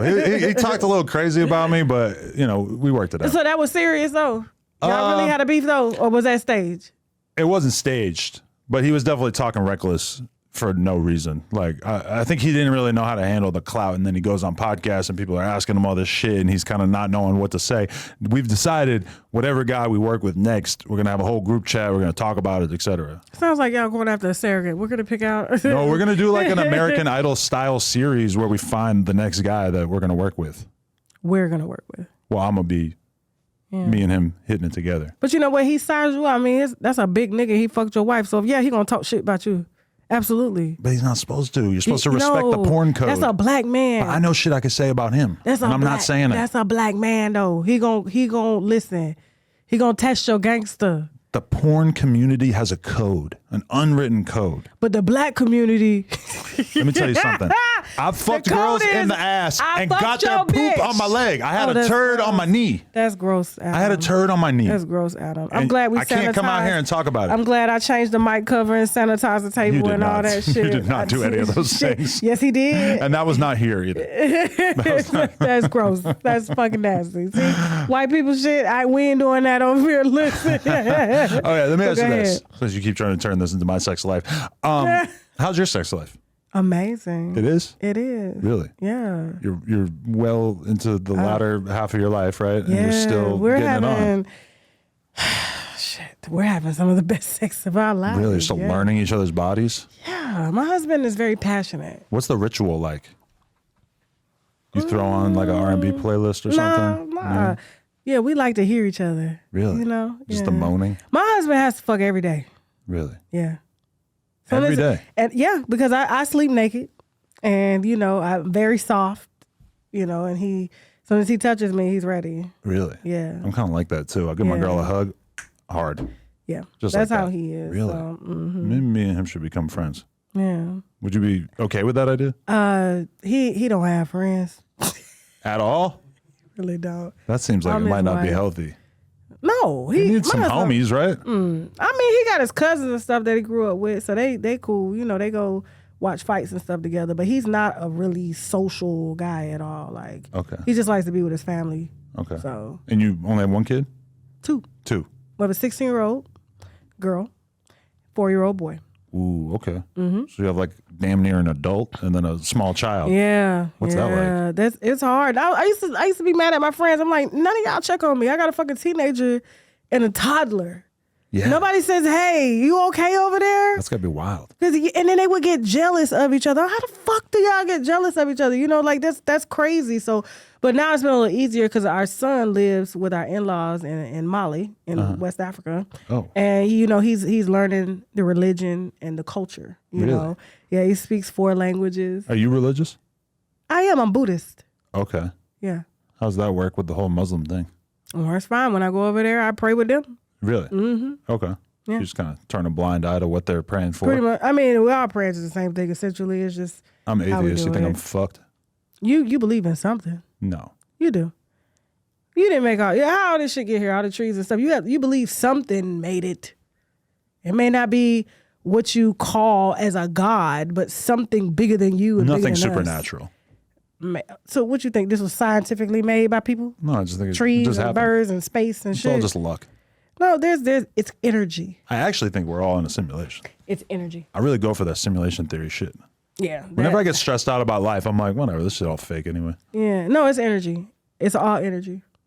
Everything, stars, moon, sun, it's all energy. It's energy, and energy creates everything. Okay. Yeah. I respect that. Okay. Was there anything along the way that was just hugely viral for you that like blew up your channel? Any particular content arcs that you found that you were totally indispensable for? Oh man, it was probably T.I. and Tiny. Oh, their accusations. All that shit. You know, I helped clear up a lot of that shit though. Really? Because, yeah, you know, especially when people were saying that they was raping bitches and shit. So did you come out? Man, they had a network of bitches that sold pussy. Right. Yeah. Come on. Like, no.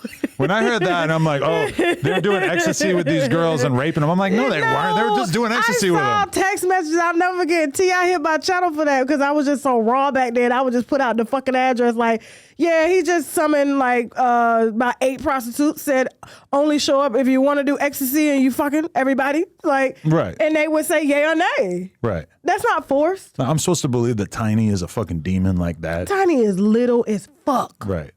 That's a tiny ass woman. I said, them pictures don't do her no justice. And I said that because he was asking me, like, because I did a podcast with him that he never put out because it was just too real. He never put it out? No, his lawyer said, you put that out, you fucking done. Really? Yeah. Because I asked, I went, hard on them. I'm like, you in this situation because you know what I'm saying? Like, the people that you keep around you and then you addressing the shit. Somebody say you out here raping motherfuckers and you not, you go address it, you gave it validity. That's why you lost all your contracts. You supposed to ignore that shit. You really think you could have ignored it? Yes. Absolutely. Really? Yes, because it wasn't true. You never chase a lie. But that's a pretty bizarre standard to hold a celebrity to. You can never respond when people say negative things about you. You never chase a lie. He should have allowed his PR team and his lawyers to handle that. But the moment he opens his mouth to say, yeah, me and my wife, it ain't none of y'all business what we do in the bedroom. Well, you just made it our business, nigga. Now answer these allegations. Right. You see what I'm saying? That's why you have PR teams and crisis teams. He didn't lose his contracts because he did the shit. He lost his contracts because he addressed it and people don't want their name attached to that shit. Yeah. So the moment he opened his mouth trying to defend his wife or defend his honor is when he lost everything. I can relate to this because I've had that exact dynamic happen to me where I lost some kind of deal or some shit because I responded to something, not because the accusation was out there. About that little girl? That sort of thing. Okay. Then you get into it with Joe Budden about that shit? And he checked her. He's a woman beater, but he was compensating. Listen, whoa, shit, wait, whoa. I'm still kind of pissed off at him over that. Whoa! It's a broadcast community. Can we all just get along?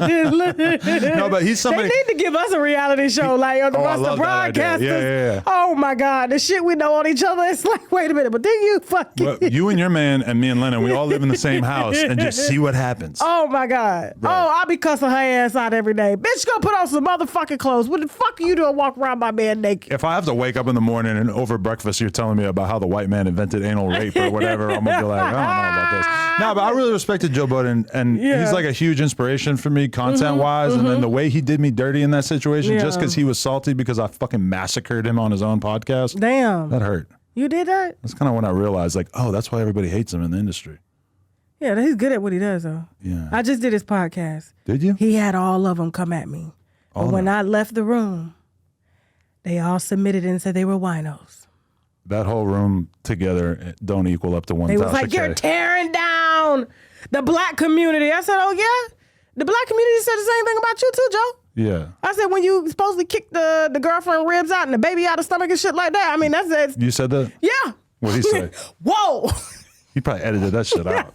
You think he edited that out? He probably edited that shit out. But I was just like, we're not going to do this because you notice I didn't report on that because I knew it was bullshit. Like, if you really kicked the baby out that girl's stomach, she wouldn't have went back. Okay. As many times as she did. And she wouldn't have taken money to go back. But that's the standard? Is if a girl goes back, then it didn't happen? No. She got paid to go back. Love and hip hop. Really? Yeah. So, the thing about it is, like, I want to protect our black women. And I don't think they should be getting, beat or hands. But some, New York girls, they the type, they want to hit you upside the head and shit. You know what I'm saying? And when you hitting somebody that's an ex-crackhead upside the head like Joe Budden, right? You know what I'm saying? He liable to snap. Well, and so back then, he was on that Molly real hard. Yeah, he was like an E-tard, not a crackhead. You see what I'm saying? Yeah. Like, he was an E-tard. You hit a motherfucker under the influence, bitch. He not going to remember knocking your ass out. Actually, he's most of the love and hip-hop I've watched throughout my career, and that is the fascinating thing, is kind of observing the way he's moving and trying to guess exactly what drugs he was on at that time. Yeah. And then you fighting a motherfucker. That's like getting into a street fight with a crackhead out here in L.A. Right. You liable to get your motherfucking ass whooped. And that's what I found out when I went on this fucking Amazon show. Is like, what am I doing trusting this crackhead? And it's crazy though, because I had multiple very, very respected people in the industry telling me don't go do content with Joe right now because he has no decency. I love Joe. I found out the hard way. I love Joe. I just think as broadcasters, we take it personal when our names are in the title. Yeah. Like, we're like, whoa. I do the news just like you, so what the fuck are we talking about? Right. You know what I'm saying? But I knew. I saw Joe Budden saying that my channel is irrelevant. Last time I checked, we did like 50 million views last month. His channel got 10 million. So what are we talking about? I'm irrelevant. I'm 5 times your ass. Shots fired. And that's the Clips channel and the main channel, but I don't know. I just don't know. You have been doing this longer though. But I don't. You have. Right. He's been fucking hanging out with Tahiri on YouTube since 2005. Yeah, but I'm talking about you've been building No Jumper for years. Yeah, and I was like a fan of him for the majority. Yeah. Like way before. 2015 I started doing it. He's been doing it way longer. I was watching his shit when I started it. Yeah. Yeah. So. Anyway. But shots fired. I stay out of men business. Yeah. That's men business. Whatever. I mean. But I had a really good time on his podcast, and they didn't shy away from nothing, and I like that because, I can hold my own, and You know, they all had their perceptions because, you know, when you type my name in the search engine, it gives nothing but bad shit. Right. So for them to really get to know me, because I normally don't do interviews. Well, from my experience going on their show, they don't tend to do a lot of research and they don't really come prepared. No, I don't think they They didn't really come prepared for you? No. Yeah. Yeah. They act like they take it all serious, but then they don't really seem like they're doing their homework. No. Okay. I think he has them doing so many shows that they don't really know. Like, it's just like. You think just, Melissa Ford is going to last over there? Yes and no. They're trying to cook up drama saying she's trying to fuck Ish. Nah, she's not. She's really nice though. I think she's great. She's a very nice person, and I love. And you know, me and my assistant Chelsea was talking about this. Like a lot of girls that came from her era are on OnlyFans, selling pussy, doing whatever they got to do, right? But she's really trying to make a different, you know, make a name for herself and talk and to share her experiences. You think she's meant to last over there? I think her energy is going to, because when I was talking and arguing with them, right, and they were trying to tell me it's fucked up that I would put out, you know, a preacher and his, you know, getting his dick sucked by another bitch, and you know he has a wife and kids, and I was like, wait a minute, do you lock your door at night? And they was like, yeah. So why do you lock your door at night? To keep your house safe, right? So why the fuck would you unlock your door and let a bitch into your house knowing you a public figure to suck your dick, knowing you got a wife and kids? That's not my responsibility. Right. You know what I'm saying? I keep order in the black community. And so they were like, that's really fucked up. And you know, she was over there like, yes, say it. But she never would say anything. And I was just like, but I think because of the amount of energy in that room, like, you know, and you know, she light skin. You know, they just, I guess it's going to be hard. It's going to be hard. When she went over there, she was supposed to start her own podcast under his network. And then she kind of bailed out of it because she felt like she had work to do on her public personality. She does have work to do. Yeah. She does have. But I don't know if she could have her own show. But she's a very nice person. I think if she does it with other women, you know, she would do well. But because her personality is so mellow, right? Like she's a very mellow person, it's going to be hard to find someone who's going to be less mellow. Because, you know, you can't have no one with more energy than the host. You know what I'm saying? Like, yeah, you got to have a live wire to really keep that thing going. Yeah. So, but I think, you know, I like that they added her because you know, it's so much misogyny in that room. Right. And I think it's nice to have a female perspective, but she's giving very much Angela Yee right now and how Angela Yee was at the Breakfast Club. Right. You know? You like what she's done since she left the Breakfast Club? Okay. I do. I haven't really. You get to see more of her, but I just feel like it was a lot of shit that was going down over there at the Breakfast Club that she really could have, like, you know, spoke up on and really, you know, put her foot down and demanded that they respect women and shit like that, and she just never did that. So when Gucci Mane called her a bitch and Charlamagne didn't do anything about it, that was fucked up. That was her moment to stand up for herself? Fuck yeah. But she expected them to do it. I'm like, niggas ain't finna do that shit. If you not they woman, they ain't finna fucking protect It's tough to stand up to Gucci Mane, it turns out. Fuck Gucci. Knock out them fake ass teeth he got. You're not a fan? No, not at all. That's one of my goats. Not at all. I like some of his music, but you know, Gucci Mane, he's, you know. What, you're not a fan? Like as a person? You probably know a lot more about him as a relationship. I know that you know, his first baby mother has a child that is that he's not in communication with, I think. Yeah, and it's because the child is, you know, a disabled child, and you know, she has to fight for child support. She has to fight for these types of things, but you know, yet he has, you know, a woman over there, and he freely takes care of her kids, and you know, is having babies with her, but you know, his first baby mama, you know, is claiming she can't, you know, go to school because she has a disabled child that she got to be there for. And he just,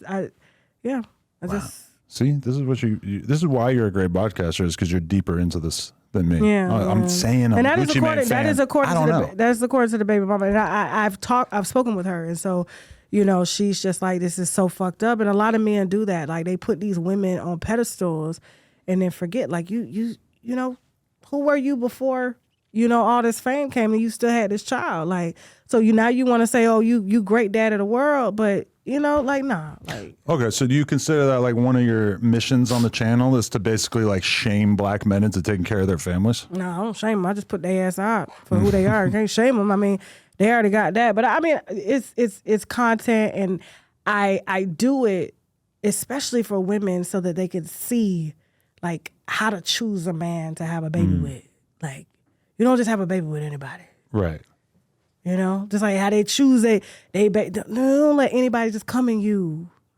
I don't give a fuck how much money they got. And it's not a flex to be a rapper's baby mama. So like me putting something out there like that, these rappers' baby mama on average are getting $3,000, $4,000 a month, and still got to be with the babies full time because the rappers are not. Them kids come around on holidays and shit. You know, Future's paying himself $30,000 a month, and from that's where they're gauging his goddamn child support from, and he's splitting that amongst multiple women. Right. You know, but buying $16, $20 million houses in Miami. I saw a brutal tweet that was like a picture of Future. He's like allegedly dating some white girl. I don't know if that's a real thing or not, but it said that like if he actually ends up in a real relationship with this white woman after creating 8 broken black families, that would be like the ultimate evil villain thing to do or some shit. Future love white bitches. Yeah? Yeah. Okay. But not reproducing. And that's why he hasn't had any babies here recently. Oh Lord! You know, it was at a point where Future was having a baby every 3 months. It was it was like Nick Cannon. Then Nick Cannon came out. But do you respect Nick Cannon choosing to live his life that way? Yeah, because he's honest. He's upfront about it. He's upfront about it, and that's what women want. Like, just be honest. You know what I'm saying? So. And I mean, especially if you're a wealthy man, there are women out here that are just waiting to be number 1, number 2, number 3. But you know, it's the caliber of woman too, because these women that he's having babies with are successful as well in their own way. They don't really need him, you know. So, yeah, like I think the way he's doing it, and Nick Cannon is such a nice person.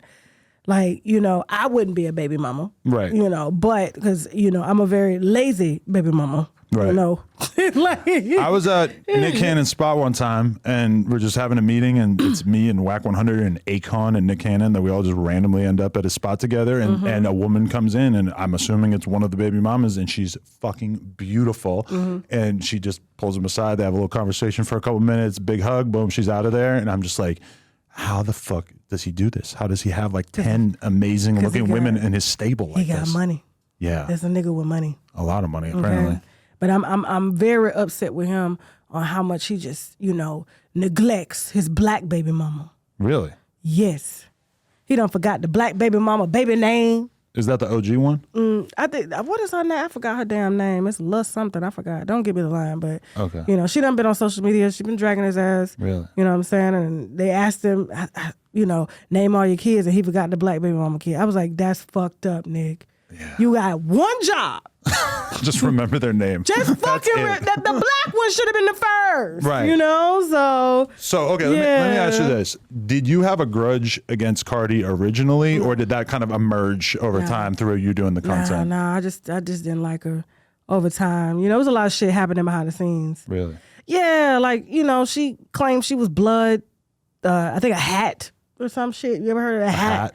Yeah, like this. I don't know what the fuck blood. I'm not into the gang lifestyle, but it was weird being a commentator and her gang member friends would reach out to me to do for me to do stories on the shit that they went through, like especially during when she had ordered that hit on them bartenders against Offset, right?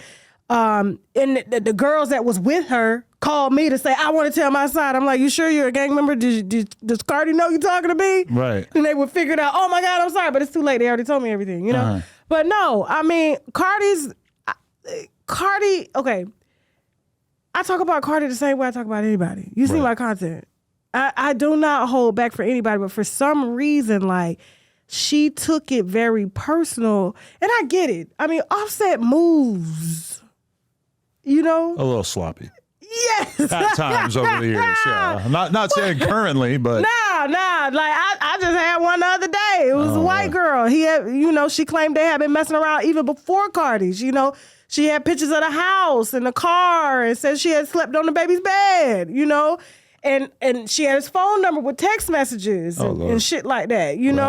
And but he's just always been very, very sloppy.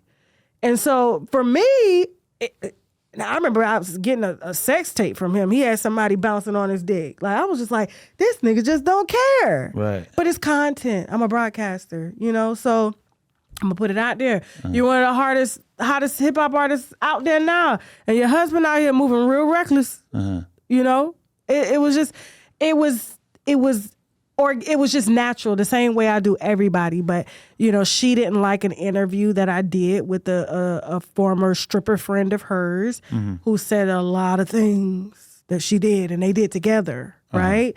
And she had made some allegations. But social media had already been making them allegations, you know, about her sexual health and all that shit, you know?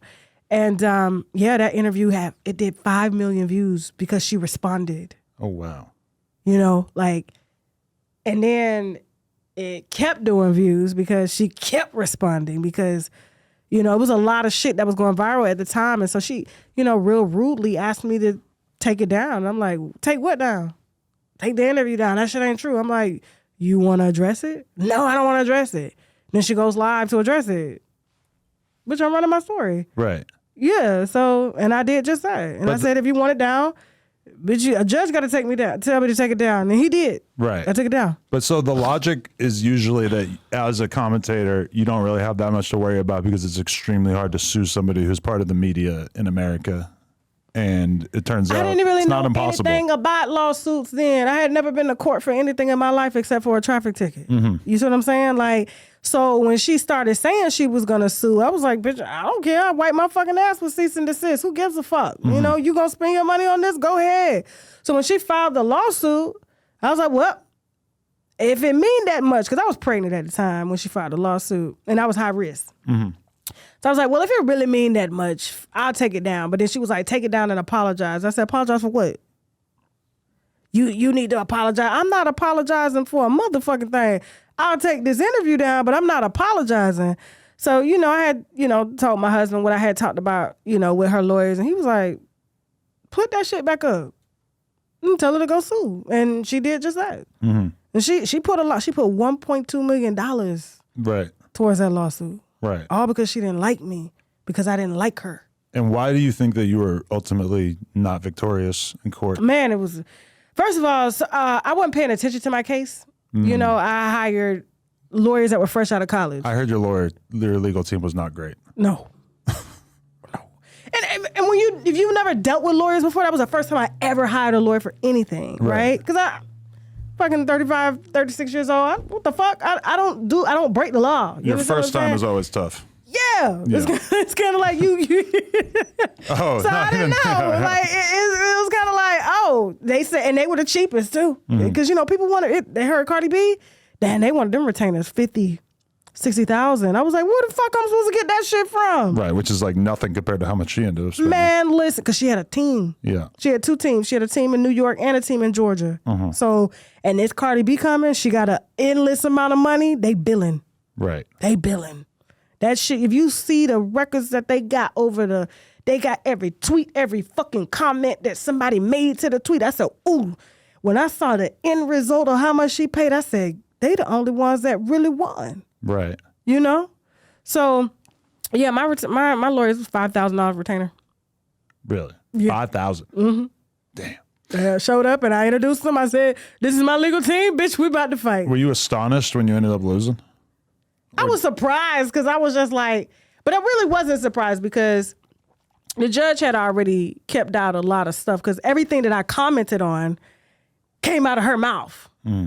It wasn't like, you know, malicious. It's like, oh, I'm gonna make this shit up about you. You see what I'm saying? I didn't just say, oh, I'm gonna do this. But they found, they played a video. It was after, we was like 3 years into litigation, where I just snapped on her because she had, you know, these so-called YouTube investigators coming to my house, going to my daughter's school, asking questions about me, you know, these just random ass people, right? And I'm, you know, just had my baby and I was like, you know what? Fuck you. And I went in and I was like, bitch, that's why your husband, I said, you can go get your body done out as many times as you want. It still don't keep your husband at the house. He is outside.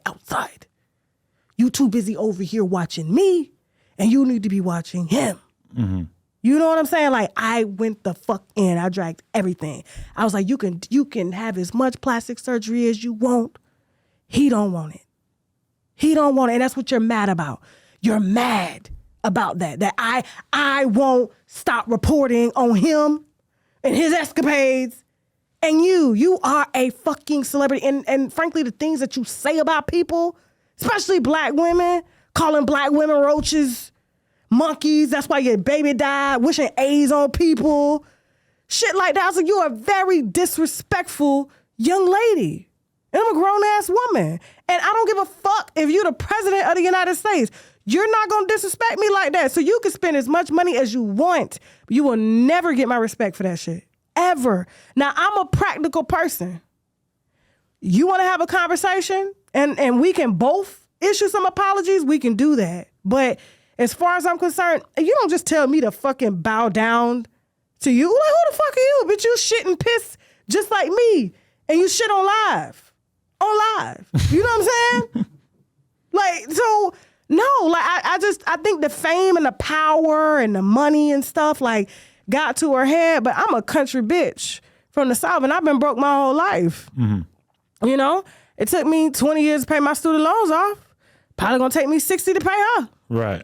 So do you have any regrets about how you handled it? Because you always see these headlines now. No. It's like Tasha K is trying to pay. All that. But she paid for all that. Okay. So like, when you are saying I'll pay you X amount per month or whatever, that's all I got. I mean, she got to get what I got. You know what I'm saying? So no, I'm not worried about none of that. Headlines is the least of my motherfucking worries. Like, thanks for the free press. You know how much it costs for a fucking publicist? Not really. Right. They start at $5,000 a month. That's base price. But for the headlines that she got, the internet, they writing about me in fucking Portuguese. Really? You know what I'm saying? Like, and then people that come over, they're like, we hear so much about you. Who's this Tasha K person? They get over that. I fucking love you. Like, you're amazing. Do you feel like she kind of blew you up? Because a lot of people, when I said I'm interviewing this woman, Tasha K, today, people would be like, oh, I don't know her. And it'll be like, oh, wait, the one with the Cardi B thing? I'm like, yes. And then it clicks into their head. Yeah. Yeah, of course. It did. But I mean, I was breaking big stories before then. You know what I'm saying? Like, really big stories. And but as far as the international side of it, you know, I asked God to make me international. Now you can't, complain at how he do it. You know, I know you're a non-believer, but you know, you get what you ask for. But does this kill a little bit of your motivation to grind when you're like, fuck, if I make money, it's going to somebody else? No, she gets a portion of it. I mean, my money go to build, it pays bills anyway. And every single fucking company gets sued. You just saw Fox settle a goddamn $800 million lawsuit from Tucker Carlson. Like, come on. Like, this is a part of the business, you know? And I'm glad that I went through this because now I know how to run my business. I know not to do certain things. And when I get a lawsuit, just shut the fuck up. Let the lawyers handle it. Okay. And I have First Amendment right attorneys now. Right. They only do media. That's it. So, and they educate me. Do you know what this is? Do you know how to disseminate this story? I'm doing it out of entertainment. I'm a personality. So I'm literally giving my opinion. And I give my opinion based on stuff that's already out there. Now, if I'm breaking a story, I do that very different. You're not just going to come on my platform and allege all these allegations without any proof. Right. So we'll just, like, somebody came on my platform and was like, hey, Kevin, what's his name? Kevin Gates. You know, he's a, he likes children. I'm like, oh, how do you know that? Did you see him with a child? No, so you can't say that. Well, it's just the vibe that he gives me. Okay, we're going to stick to what it is that you know personally, but we're not going to make any allegations up like that because that type of stuff sticks. You understand what I'm saying? And so then I have boundaries when it comes to my content. I don't talk about death. You know, I don't want people having to relive and grieve, watching me talk about their loved one or children, or disabled people. Right. Like I have boundaries. When they leave my platform, they're going to leave entertained, laughing about some shit or enlightened. But as far as heavy shit, there's enough fucking death and shit going on out there. Go somewhere else for that shit. Right. So was there any one thing in particular that you did or said about Cardi though that basically was like the thing that you think was the most damning to your case? Yeah, so I tore her down in a video that I made. And that was when I talked about her real bad. And was any specific allegation you put out there? No, it was just the whole thing? Damn. There's an allegation about, her sexual health. That was made by the stripper friend. Okay. You see what I'm saying? She came on and she was like, the stuff that you see, around her mouth and all that shit, like, this is why she had it and all that stuff. So, and I she had already put that out there, you know, and it was like Jocelyn Hernandez had made a whole diss record against Cardi and was talking about her sexual health. Azalea Banks, you know. You've learned to say sexual health instead of any specific disease. Yeah, I mean, because it's not something I really, now, if I'm going in on somebody, it's kind of like your mama jokes. Right. You know, like the LGBTQ, sometimes the men could be very disrespectful, you know, like Jason Lee. Yeah. Yeah. Well, he riding with Cardi no I will go hard. You look sick, bitch. You know what I'm saying? Like, you know, that's me. Like, that's kind of like, you know, we going blow for blow, right? But as far as, I know for a fact, you know, you got this, no. You know? So you trying to tell me something about Jason Lee right now? Jason could tell you his damn self. Sure. Wow. He told me he was on PrEP. He should be. I think he said. Keeps, you know, PrEP, they say it prevents and keeps the viral count low. So he was shocked I wasn't on it. You should be on it. Right. Yeah, there's a lot of motherfuckers out here that got AIDS. I'm going to be real with you. In the porn world, it is unbelievably common that everybody has herpes. Well, everybody truly does have herpes. If you had chicken pox or... Herpes 1, yeah. Or what is it, A? Yeah, like if you had chicken pox and stuff like that, yeah. I mean, that's a common... That's not even... Yeah. People email me sometimes would be like, this girl that you're going to shoot porn with, she's got herpes. And I'm looking at the email like, what the fuck do I care about that? You got herpes? No, not that I know of. I mean, probably there's a lot of people. I mean, if you had chicken pox and shit like that, you probably got it. Yeah. It's just, but it's dormant. I just feel like if I made it to 40 and I'd probably fuck so many girls with herpes. And how many sexual partners have you had? About 600. That's a lot. That's scary. Yeah, for a non-rapper. I wouldn't even eat at your house. The first half was before I got into the porn world. I wouldn't eat at your house. You couldn't even fix me a cup of water. What? Hell no. No, we got to do this reality show. No. And I'll be like, who fixed this food? I'm ordering Uber Eats. Give me some KFC, goddammit. All right. Yeah. Well, you like KFC? I do. Really? Mm-hmm. I'm from the country. Yeah. Popeyes is better. No, KFC. Church's that is original recipe with KFC is good. I got food poisoning from KFC one time. I've never been back. Yeah, it's good. But no, like, I mean, as far as Cardi, like, I was a fan of her music. You know what I'm saying? I always talked about her personality, and I felt like her personality, like, really gave her that boost. But you don't see a lot of that no more. You see a lot of her drama. You think she's scared to drop another album? Yes, absolutely. Why? You spent 5 years, you know, riding out this one, yeah, about me. You know, and yeah, she's scared. Absolutely. And because, like, you know, when you brag about, Grammy, and then the second album doesn't do as well, it's like, but what about those Grammys? You know, it's pressure out here in the music industry. But, you know, and I've said this on my show to her, like, it's not about the numbers. It should be about your love for music and your fans. Mm. Your fans are the one that keep you going. But you're in this competition, like, with other rappers, and you'll never be able to compete with them, especially if they got a roster, a resume like Nicki Minaj. But she's still hotter than Nicki right now. You can't know. You don't think? Hell no. I agree with you. Nicki is the greater artist for sure. If they both drop projects, Cardi's selling more, right? No. You don't think? No. Okay. No. And you know, a lot of that. Here's the thing. Selling more. Okay, so anybody can buy bots. Yeah, and stuff and streams, right? If they both drop albums, that is 100% going to be part of the equation when we're looking at who sold what. Exactly, but we're talking about bodies. Like, are people buying your tickets? Can you go on tour? She's never done a tour, so you don't see the physical bodies. You see what I'm saying? The streams and stuff like that. She had a big budget, but that budget no longer exists. Because Atlantic is going through changes. There's other girls, you know, and two, like, she sold her publishing too early. Oh. You see what I'm saying? Like, you sold your publishing because you had lawsuits that you were fighting and you needed that money, you know? Right. So now that it's trickling down and you got to do Walmart ads, you know what happens when a goddamn rapper got to do a Walmart ad or an NBA player? You know what that is. They're touring in Dusseldorf. But listen, money getting low. Right. You got to, come on. But she always at Target in the video. Okay, Cardi quote tweeted me on Twitter one time. In 2019, I went to the Wireless Music Festival in London, and we were going around asking people who they were there to see, and Cardi was headlining. And I was mostly asking girls because I don't want to talk to dudes, but every fucking girl I asked who they were there to see, every single one said Cardi B. I don't really have much doubt that she could tour and sell her huge fucking venues, right? I mean, she has a fan base, right?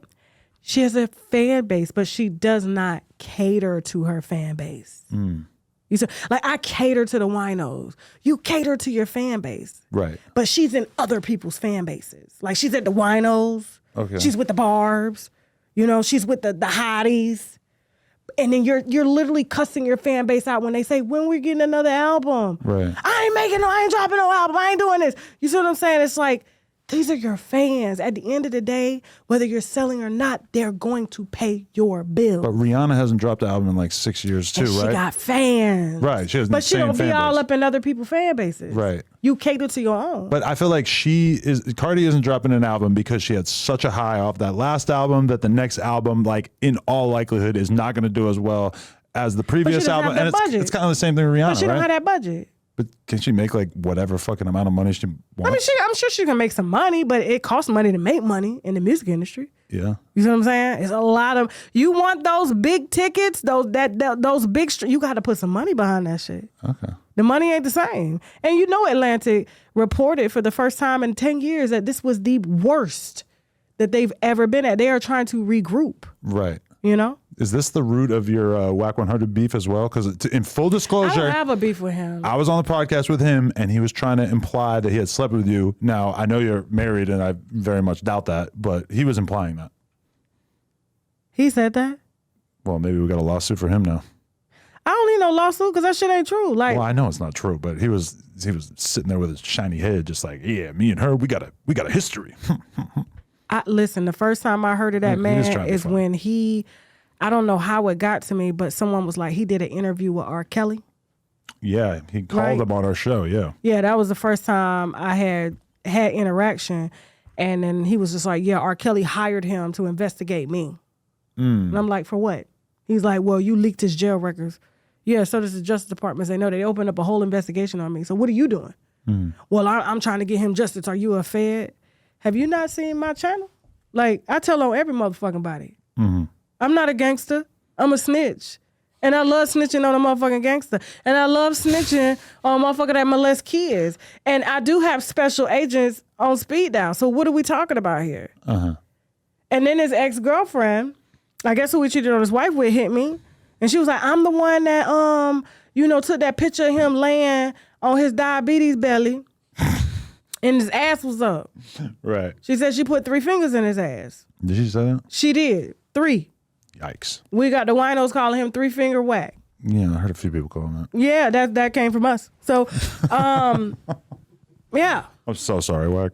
I'm just saying. Like, and shout out to Clubhouse for finally deleting his shit. Is he officially gone? That's what they're saying. They're saying he's gone now. And that's good because he was doxing a lot of women. Like, he showed up I sent you the videos. He showed up at my office talking about he gonna get a office suite next to me. Like, what am I supposed to be scared of you? Right. Like, nigga, I will come outside. Like, next time you outside, call me and say you outside. I will come outside. I will let you do whatever you want to do to me. And I'm going to have them crackers waiting on your ass when you done, bitch. Right. They love a good nigger, okay, in their jail cell. They do. Especially the ones that I'm Pyru, I'm blood. Oh, they need farm workers, you bitch.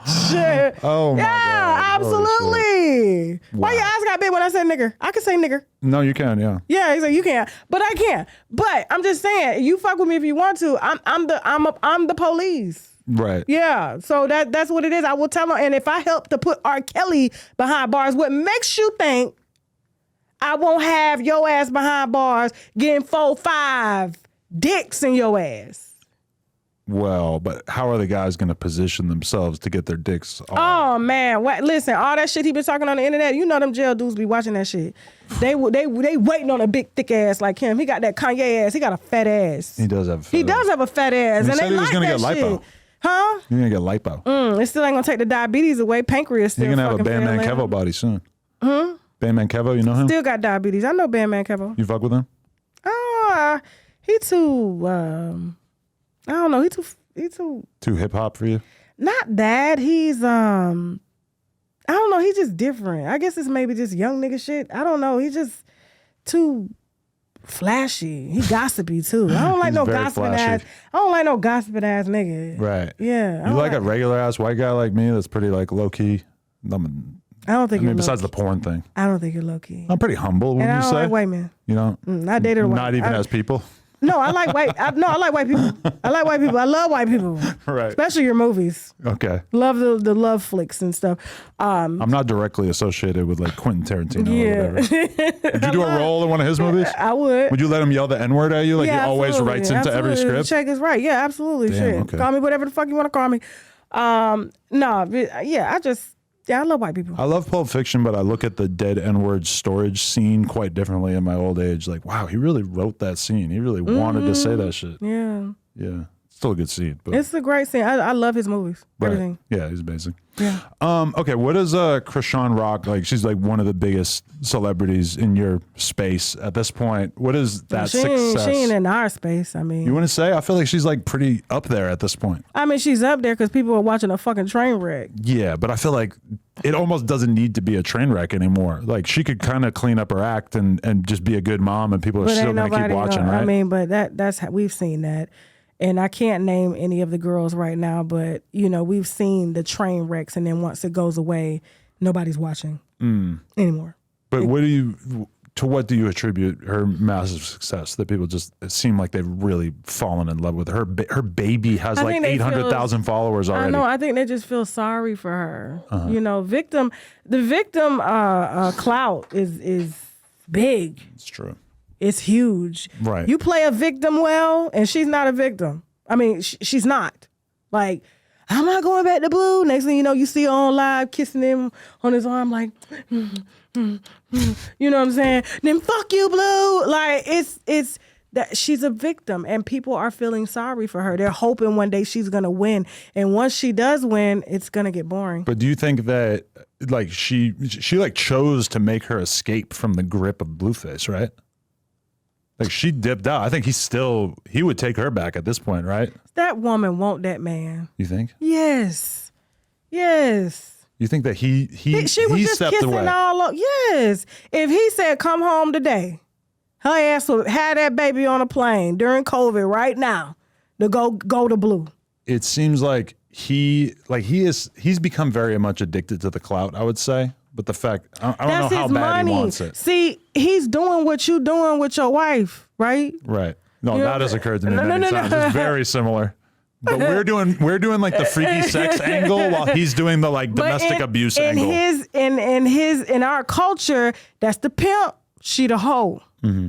You know what I'm saying? And you think people like that? So yes, especially in black culture, it's very entertaining. He knows what sells. That's why he keep putting his baby mama's badass, ugly ass body up there, because he know that shit sell. Like, you know, she looks like Stewie, then he makes her make a song called Stewie, and you know he's banking off of, you know, if I can just get these people to not like you, that's gonna help. And so it worked in his favor for a little while, but then it switched because Chrisean is so cute. Right? And she has that little voice, and you know what I'm saying? And then it seems like she's just spazzing out on him because he keeps disrespecting her. Like, I think a lot of women want Chrisean to win, but once she won't ever win because her family. I mean, it's like some hills have eyes shit, like West Virginia type, you know what I'm saying? Cousins sleeping with cousins and shit, and they're just used to that. It's a fucking cycle. And people are watching that shit, and once she gets out of it, it's not going to be entertaining anymore. And it's hard for me to ever imagine accepting her on a real level when I've seen her smoking cigarettes like 9 months pregnant. And blunts. And alcohol. I just can't. CPS that's is waiting. Insane. Yeah. CPS is waiting to come take that goddamn baby. Yeah, that probably might be for the best. Yeah, absolutely. But you know, young girls are watching this and thinking that's cute. Like, oh, your mama smoked with you, she drank with you, but I mean, that makes it okay. Uh-huh. And she fighting? Ugh.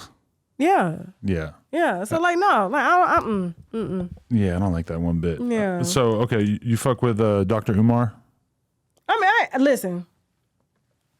I've had my my questions about Dr. Umar and his honesty, especially over that school that still ain't got no windows.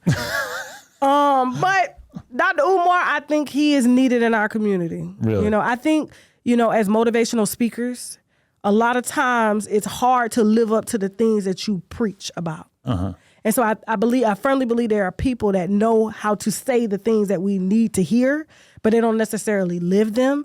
And he's one of those people. And for that, no more Dr. Umar slander on my platform. Well, you felt like you went a little too hard on him in the past? I did. Right. Yeah. Well, it's hard to have heroes these days because everybody just wants to knock them down. When you at the playground talking about Cash App sister, Cash App Dr. Umar, $10, that's not enough. So, you know what I'm saying? Like, it could be distasteful, right? Uh-huh. But as far as his message, like, yeah, Dr. Umar, I don't think there's a motherfucker out here that can touch him. Right. You know, when it comes to that public speaking shit. Yeah. And speaking on black issues. No, I appreciate him for sure, yeah. And I'm very submissive to my black men, so, you know, He asked me to donate to the school in order to get an interview with him. That was a little foreign to me at the time, but now I'm a little more open-minded. We need windows, AC, we need Where's teachers. Where's the school supposed to be? It's in Delaware. We need teachers, you know what I'm saying? Right. So he could have gotten grants for that because he getting donations from people. So I don't understand why he wouldn't go and get the federal grants, but he's saying he won't be able to do the program that he wants to teach. But I'm like, but if you get the grants, you can put any program that you want in there. As long as you teach them this, you add your shit, you're good. But he's just kind of one of those people. Why Delaware? You know how Delaware ain't got no state taxes and shit like that, you know? I assume Delaware has about the same black demographic as New Hampshire where I grew up, which is to say almost none. Yeah, none. Yeah. So you grew up calling people niggers? No. Your family did? Not my Lies. family. I heard a bit of it. See? From who? Random people. I can like. So if you brought a black girlfriend home, your family gonna be okay with that my in New woke Hampshire? ass mom would have been so happy. They would have loved it. What about your daddy? You don't give a fuck. It'd be cool. I don't believe that. They're not judgmental about my porn star wife right now, so. I mean, she white. Still. I know it's a little different. She's still white. Armenian. She's still white. Armenian. She's still white. Yeah, like Kim Kardashian, she's still fucking white. Yeah. Right. You're right. Rest in peace, Kevin Samuels. But did you have a relationship with him? Were you a fan of him? Yeah, that was my dog. Okay. Yeah. So you can respect what he was bringing to the table. Absolutely. Okay. Yeah. I had no complaints against Kevin Samuels. I mean, it was harsh, but I'm harsh. Right. You know what I'm saying? And but it feels like the void that has been created by Kevin Samuels leaving is that now we only have like white manosphere type people telling people how to live their lives, and the game is not the same. I couldn't believe that the black community elected a white bitch to tell you how to get a black man. Like that shit right there threw me. You talking about Pearl? Yes. You're not a Pearl I said fan, Pearl I'm guessing? ain't never even had black dick before. How she gonna tell a black woman how to treat a black man? Right. Like that's what the fuck. And I said, we're done. We're doomed. And they call her the female version of Kevin Samuels. What the fuck? Yeah. I asked her for an interview, right? Because I was gonna get in her ass about that slavery we gotta shit. make that happen. Nah, she got scared. She did? She did. She went on H2, and they slaughtered her ass. H3. They slaughtered her ass. Yeah. No, I realized that early on because I interviewed her very early on, and it was like as soon as I started to get outside of her like standard talking points, she really did not know what to say. No. And I want the best for her. But watching her like go down this weird thing where she just tweets the worst shit about women possible on a regular basis is just kind of. And she's the worst type of woman there is. She's very pale. She's very Netherlands shaped. You know what I'm saying? Bitch like fucking Amazonian, blonde hair, no fucking features. Bitch couldn't tan if you did it, physically to her, like, and just to hear her sit up and say a bunch of ignorant shit about a community that she knows nothing about, that she didn't even fucking grow up around. Right. But black people are so fucking desperate for a platform with 1 million followers, they'll sit any fucking where and let bitches like her call them niggas to a face. Like, what the fuck? Yeah. It is kind of mind-blowing. But then they want to say, I'm destroying the black community, but you helping a white bitch destroy y'all right before the world and profit off of y'all. Right. Y'all some bitches. That's why I know you're a FreshnFit fan though, right?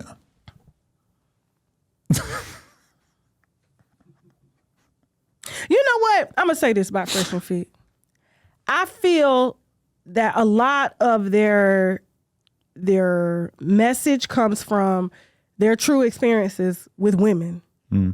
They're not the best looking men, right? But they're smart. I think they're smart.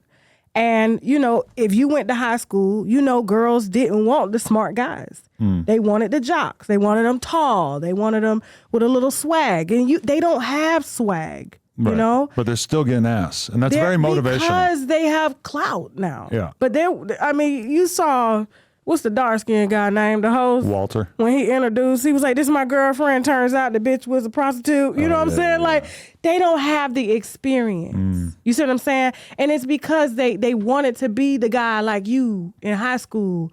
And they wanted the girls to like them. And so they have to do stuff like this to get girls to like them. I wasn't exactly drowning in pussy in high school, to be honest with you. I'm just saying, like, but they looked up to guys like you. You see what I'm saying? They want that. And hold on. They want that. And so for guys like them, I'm going to be honest with you. Women like me, and I know a lot of women like me, we like guys like that. We like nerds. You know what I'm saying? You get a hood nigga around here selling drugs or they playing sports, you gonna be a side bitch, right? And I felt like because they wanted to fit in somewhere where they didn't belong, and the way they got treated, this is their get back at women. Now we got the money, we got the clout. You bitches need to submit to us, and you're nothing without us. You know what I'm saying? That's where a lot of that hatred comes from. But they don't understand. Women, real women, mature women, will go for a guy like them as opposed to a rapper or NBA player or a football player. They just don't understand it until they left with 3-4 babies by 3 different niggas. Right. You know? But in defense of Fresh and Fit, I feel like the important part of their message is to basically encourage men to act in their own self-interest, because if you don't have these sort of red pill spaces, then you just have a bunch of guys brainwashed into thinking that women are right about everything, because feminism is so pervasive in the workplace and in the universities and shit like that, that it's kind of like hard to find like a male perspective that guys can kind of use to sort of base their life on. Like, there's nobody at any point in a young man's life that comes along and tells you how to get a girl or how to date or how to talk to a woman. And I agree with that. That's why I said, like, I think without the message, you know, and if they got, because they're not very old men. Like, I don't even think I think they're like early 30s. Early 30s. Yeah, they haven't even reached 40 yet. You know what I'm saying? Like, I think as they got older, they would see like, oh, the women really do check for me. Like, we love nerds. You know, we love those geeky guys. Like, I do.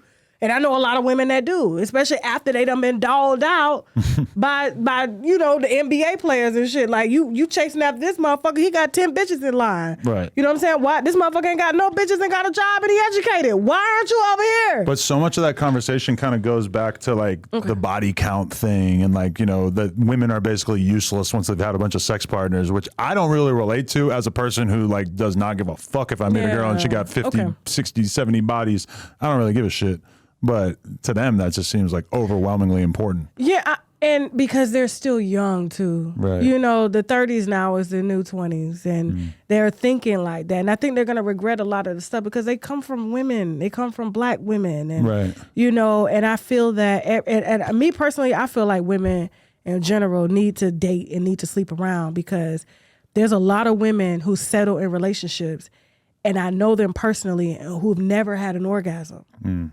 And a man doesn't even care to even get to know their body. Right. And so when you date around and you sleep around, you know what I'm saying, you will get to know what it is that you like. So when you do meet that partner, you know what I'm saying, who's not as experienced, you know, 9 times out of 10, he may not know your body, but you'll be able to teach him and have that confidence. But if you meet someone who hasn't lived life and you try to, you know, indoctrinate her and brainwash her, by the time she gets 30, 35, she's going to be butt fucking wild out here. Right. Let the woman go through her whole phase, and then she will be exactly what you need her to be. The pussy will be good. Yeah. The you know, you won't have no motherfucking problem. She ain't bitching and shit because she done been through some shit. You don't want to wife up a virgin because she doesn't know what the fuck she's missing out on. That's what I'm saying. Like, you know? But these men, these young men with these young messages think that's what they want.